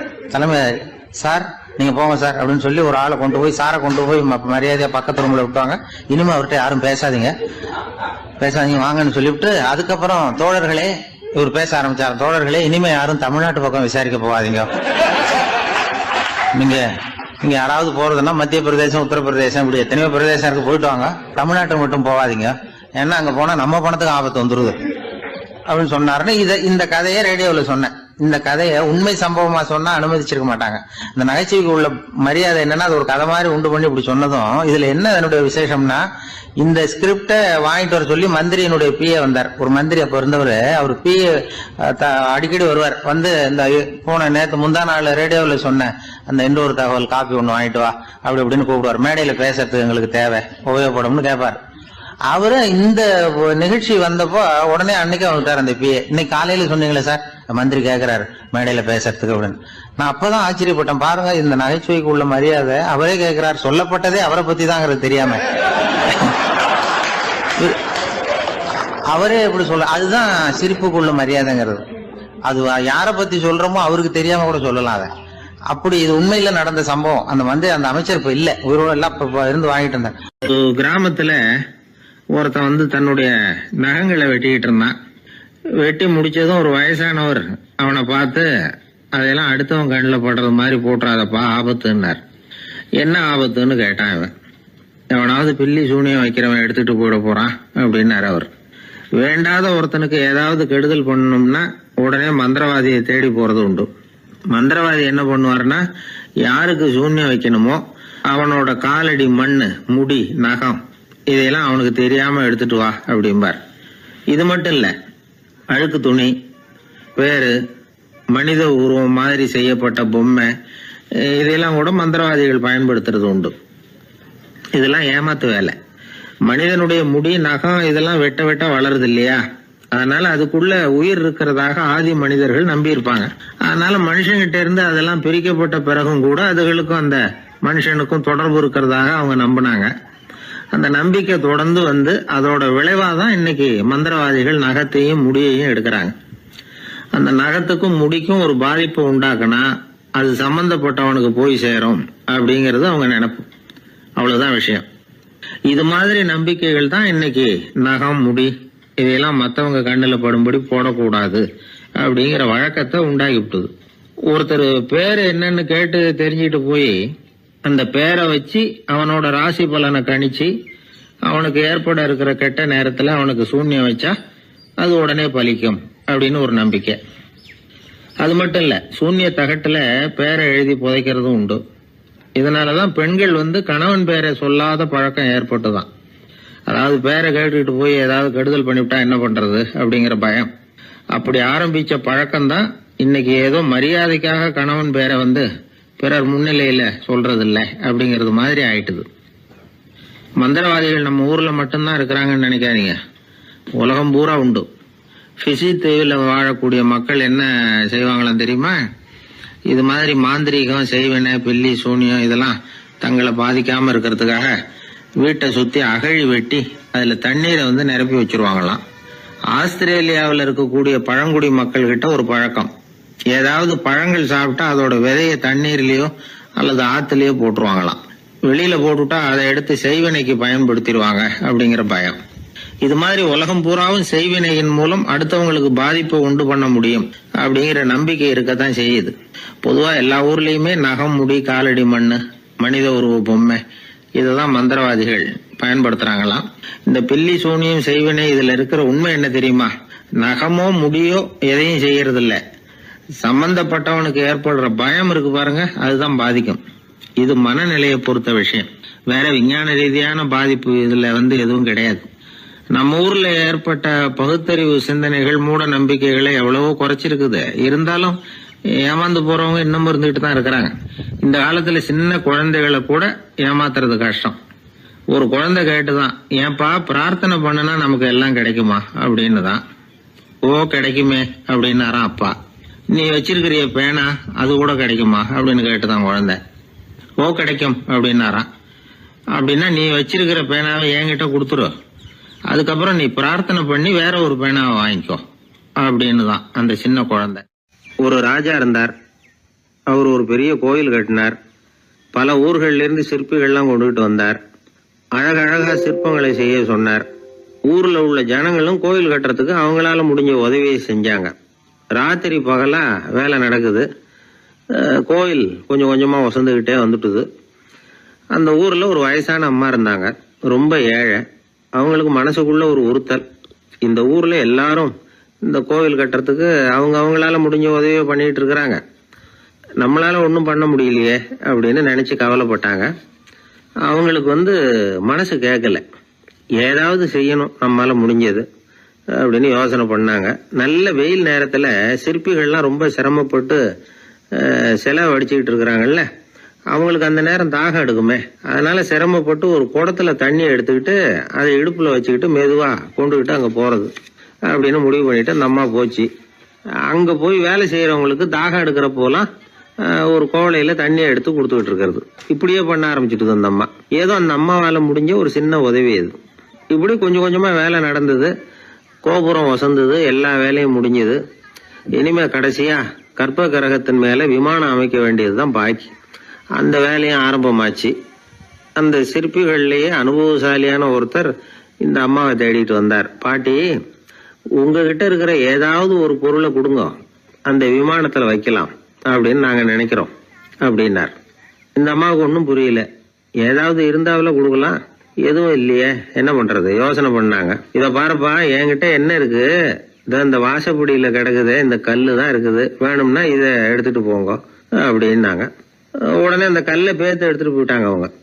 அங்க போய் பார்த்தா என்ன ஆச்சரியம், அந்த விமானத்து உச்சியில கலசங்களை அமைக்கிறதுக்கான பிரம்ம எந்திரத்தை மூடுற கருங்கல் ஒண்ணு தேவையா இருந்தது. இவங்க எடுத்துட்டு போன கல்லு அதுக்கு ரொம்ப பொருத்தமா அமைஞ்சு போச்சு. ஏதோ அதுக்காகவே அளவெடுத்து செஞ்சது மாதிரி அமைஞ்சுட்டுது. அந்த கல்லையே அங்க அப்படியே பதிச்சுட்டாங்க. ஒரு வழியா கோவிலை கட்டி முடிச்சாங்க. அடுத்தது கும்பாபிஷேகம். அதுவும் ரொம்ப சிறப்பா கோலாகலமா நடந்து முடிஞ்சது. இவ்வளவையும் பார்த்த அந்த ராஜாவுக்கு மனசுக்குள்ள ரொம்ப பெருமையா இருந்தது. இவ்வளவு பெருசா இந்த கோவில் உருவாகிறதுக்கும் இவ்வளவு சிறப்பா இந்த விழா நடக்கிறதுக்கும் நாம தானே காரணம் அப்படின்னு மனசுக்குள்ள நினைச்சுக்கிட்டார். இப்படி நினைச்சுக்கிட்டே அன்னைக்கு ராத்திரி அரண்மனையில படுத்து தூங்கினார். உடனே ஒரு கனவு. ஆண்டவனே அந்த ராஜாவோட கனவுல வந்தார். ராஜா ஆண்டவனை வணங்கினார். இறைவா, உங்களுக்காக நான் கட்டி இருக்கிற கோவில் எப்படி இருக்குது, நல்லா இருக்குதா அப்படின்னு கேட்டார் ராஜா. அதுக்கு இறைவன் சொன்ன பதில் என்ன தெரியுமா? நீ கட்டின கோவில்ல அந்த கிழவியோட நிழல்ல நான் சுகமா இருக்கிறேன் அப்படின்னாராம். இப்படி சொல்லிவிட்டு கடவுள் மறைஞ்சுட்டார். கனவு கலைஞ்சுது. ராஜா விசாரிச்சாரு, யார் அந்த கிழவி அப்படின்னு. எல்லாரும் விவரத்தை சொன்னாங்க. அப்பதான் ராஜா நினைச்சு பார்த்தார், இந்த கோவிலை நானே கட்டினதாக ரொம்ப பெருமைப்பட்டுக்கிட்டேன். ஆனா அந்த வயசான அம்மா வீட்டு வாசல்ல கிடந்த கல்லு அது இறைவனுக்கு சுகமான நிழல் கொடுக்கறதாக சொல்றாரு அப்படிங்கறத எண்ணி பார்த்தார். நான்கிற எண்ணம் நழுவி போயிட்டுதான். கோபுரம் எவ்வளவு பெருசுங்கிறது முக்கியம் இல்ல, குணம் எவ்வளவு பெருசுங்கிறது தான் முக்கியம். அந்த வயசான அம்மா நம்ம நாட்டுல வாழறது தான் நமக்கு உண்மையான பெருமை அப்படின்னு நினைச்சாராம் ராஜா. இந்த காலத்திலயும் ஒரு ஊர்ல ஒரு கோவில் கட்டினாங்க. எல்லா ஜனங்களும் அவங்களால முடிஞ்சதை செஞ்சாங்க. நம்மால் ஒருத்தன் அந்த திருப்பணி குழு தலைவரை போய் பார்த்தான். நான் ஏதாவது ஒத்துழைக்கணுமா ஐயா அப்படின்னு ரொம்ப பணிவா கேட்டான். திருப்பணி குழு தலைவர் சொன்னார், இத பாருப்பா, இந்த கோவில் கட்டி முடிக்கிற வரைக்கும் உன்னுடைய ஒத்துழைப்பு எதுவும் தேவையில்லை. கட்டி முடிச்சு கும்பாபிஷேகம் ஆனதுக்கு அப்புறம் தான் உன்னுடைய ஒத்துழைப்பு ரொம்ப அவசியம் அப்படின்னார். அதுக்கப்புறம் நான் என்ன செய்யணும் சொல்லுங்கன்னா, இவன் இந்த சாமி சிலையை நீ திருடிக்கிட்டு போகாம இருக்கணும், அவ்வளவுதான் அப்படின்னாராம் அவர். என்னுடைய நண்பர் ஒருத்தர், அவர் விரல்ல நகமே இருக்காது. என்ன காரணம்னு நினைக்கிறீங்க? எல்லாத்தையும் அவரே கடிச்சு துப்பிடுவார். அப்படி ஒரு பழக்கம். சின்ன குழந்தைகள் நகம் கடிக்குது, விரல் சூப்புது. இதுக்கு என்ன காரணம் தெரியுமா? குழந்தைகள் மனசுல ஏற்படக்கூடிய ஒருவித பாதுகாப்பின்மை, இன்செக்யூரிட்டி, அல்லது தான் சரியா கவனிக்கப்படல அப்படிங்கிற எண்ணத்தோட வெளிப்பாடு தான் அது அப்படிங்கிறாங்க டாக்டர்கள். சில இடங்கள்ல 2வது குழந்தை பிறந்த உடனே பெரியவர்கள் கவனம் முதல் குழந்தைகிட்ட இருந்து கொஞ்சம் விலகி 2வது குழந்தைகிட்ட போயிடும். அந்த சமயத்துல முதல் குழந்தைக்கு இந்த பழக்கம் ஏற்படுறதுக்கு வாய்ப்பு உண்டா. சில குடும்பங்கள்ல கணவன் மனைவி 2 பேருமே வேலைக்கு போறவங்களா இருப்பாங்க. குழந்தை ரொம்ப நேரத்துக்கு பெத்தவங்களை பிரிஞ்சு இருக்க வேண்டிய சூழ்நிலை இருக்கும். குழந்தை ஒரு பாதுகாப்பின்மையை உணர ஆரம்பிக்கும். இந்த பழக்கம் வந்துடும். அதனால ஒரு குழந்தைக்கு தான் ஒதுக்கப்படுறோம் அப்படிங்கிற நினைப்பு வராம பாத்துக்கணும். வளர்ந்த குழந்தைகளும் நகம் கடிக்கும். வயசானவங்க கிட்டையும் இந்த பழக்கம் இருக்கும். இது ஒரு மனச்சிதைவின் வெளிப்பாடு அப்படிங்கிறாங்க மனநல நிபுணர்கள். அம்மா அப்பா திட்டினாலும் சரி, அல்லது ஆசிரியர் திட்டினாலும் சரி, இந்த பழக்கம் வந்துடும். நாம தவறு பண்ணிட்டோம் அப்படிங்கிற நினைப்பு வர்ற சமயம் நகம் கடிக்க ஆரம்பிச்சிருவோம். ஏதோ ஒண்ணு அடையணும் அப்படின்னு நினைக்கிறோம், அதை அடைய முடியல. இப்படி ஒரு ஏக்கம் வர்ற சமயத்திலேயும் சில பேர் நகத்தை கடிக்க ஆரம்பிச்சிருவாங்க. ஒரு பெரிய அதிகாரி, தனியார் நிறுவனத்துல வேலை பார்க்கிறவரு, அவரு டென்ஷன் ஆயிட்டாருன்னா உடனே அறைக்கு அதை சாத்தி விடுவாங்களாம். அவரே சாத்திக்குவாராம். அப்படி சாத்திக்கிட்டு உள்ள எதையாவது வெறிச்சு பார்த்துக்கிட்டே நகத்தை கடிக்க ஆரம்பிச்சிருவாராம். இந்த பழக்கம் உலகம் பூரா உண்டு. நகம் கடிக்கிறவங்களை அந்த பழக்கத்திலிருந்து மீட்கிறதுக்கு என்ன வழி அப்படின்னு லண்டன்ல உள்ள அழகியல் நிபுணர்கள் யோசனை பண்ணி பார்த்துருக்குறாங்க. சில ஆய்வுகள் பண்ணி பார்த்தாங்களாம். அவங்க என்ன பண்ணாங்க தெரியுமா? நகம் கடிக்கிற பழக்கம் உள்ளவங்களையெல்லாம் தேடி பிடிச்சாங்க. அவங்களையெல்லாம் 3 பிரிவா பிரிச்சுக்கிட்டாங்க. ஒரு பிரிவு கிட்ட என்ன சொன்னாங்கன்னா, உங்களுக்கு நகத்தை கடிக்கணுங்கிற நினைப்பு வர்றப்போவெல்லாம் டைரி எழுத ஆரம்பிச்சிருங்க அப்படின்னாங்களாம். இன்னொரு பிரிவு கிட்ட, உங்களுக்கு அந்த நினைப்பு வர்றப்போவெல்லாம் உங்க நகத்துக்கு வண்ணம் பூச ஆரம்பிச்சிருங்க, அழகுபடுத்த ஆரம்பிச்சிருங்க, நெயில் பாலிஷ் போடுறாங்களே அது மாதிரி. அப்படி ஒரு யோசனை சொல்லியிருக்காங்க. 3வது குழுவினர்கிட்ட, உங்களுக்கு நகத்தை கடிக்கணுங்கிற எண்ணம் வர்றப்போவெல்லாம் விரல்களை இறுக்கமா மூடி வச்சுக்கிட்டு வேற விஷயங்கள்ல கவனம் செலுத்துங்க அப்படின்னு சொன்னாங்களாம். இப்படி 3 வித முயற்சி பண்ணி பார்த்ததுல கடைசியா அவங்க என்ன கண்டுபிடிச்சாங்க தெரியுமா? 3வது குழு செஞ்சதுல நல்ல பலன் கிடைச்சதாம். அதாவது நகம் தெரியாதபடிக்கு விரலை இறுக மூடிக்கிட்டு வச்சுக்கிட்டோம்னா அந்த பழக்கம் மாறுதான். அப்படி இருந்தவங்க கிட்ட இந்த நகம் கடிக்கிற பழக்கம் மெதுவா குறைஞ்சு போச்சான். அதனால நகம் கடிக்கிற பழக்கம் உள்ளவங்க இதை முயற்சி பண்ணி பார்க்கலாம். ஒரு ஆள் இருந்தார், அவருக்கு எப்ப பார்த்தாலும் நகத்தை கடிச்சுக்கிட்டே இருக்கணும், அப்படி ஒரு பழக்கம். அதனால அவர் விரல்ல எப்பவும் நகம் இருக்கிறது இல்ல, விரல் இருக்கிறதே பெரிய ஆச்சரியம். அவருக்கு திடீர்னு உடம்புல அரிப்பு, சொரிஞ்சிக்க முடியல, அரிப்பும் நிக்கல. 1 வாரம் தொடர்ந்து கஷ்டப்பட்டார். கடைசியா ஒரு டாக்டர் கிட்ட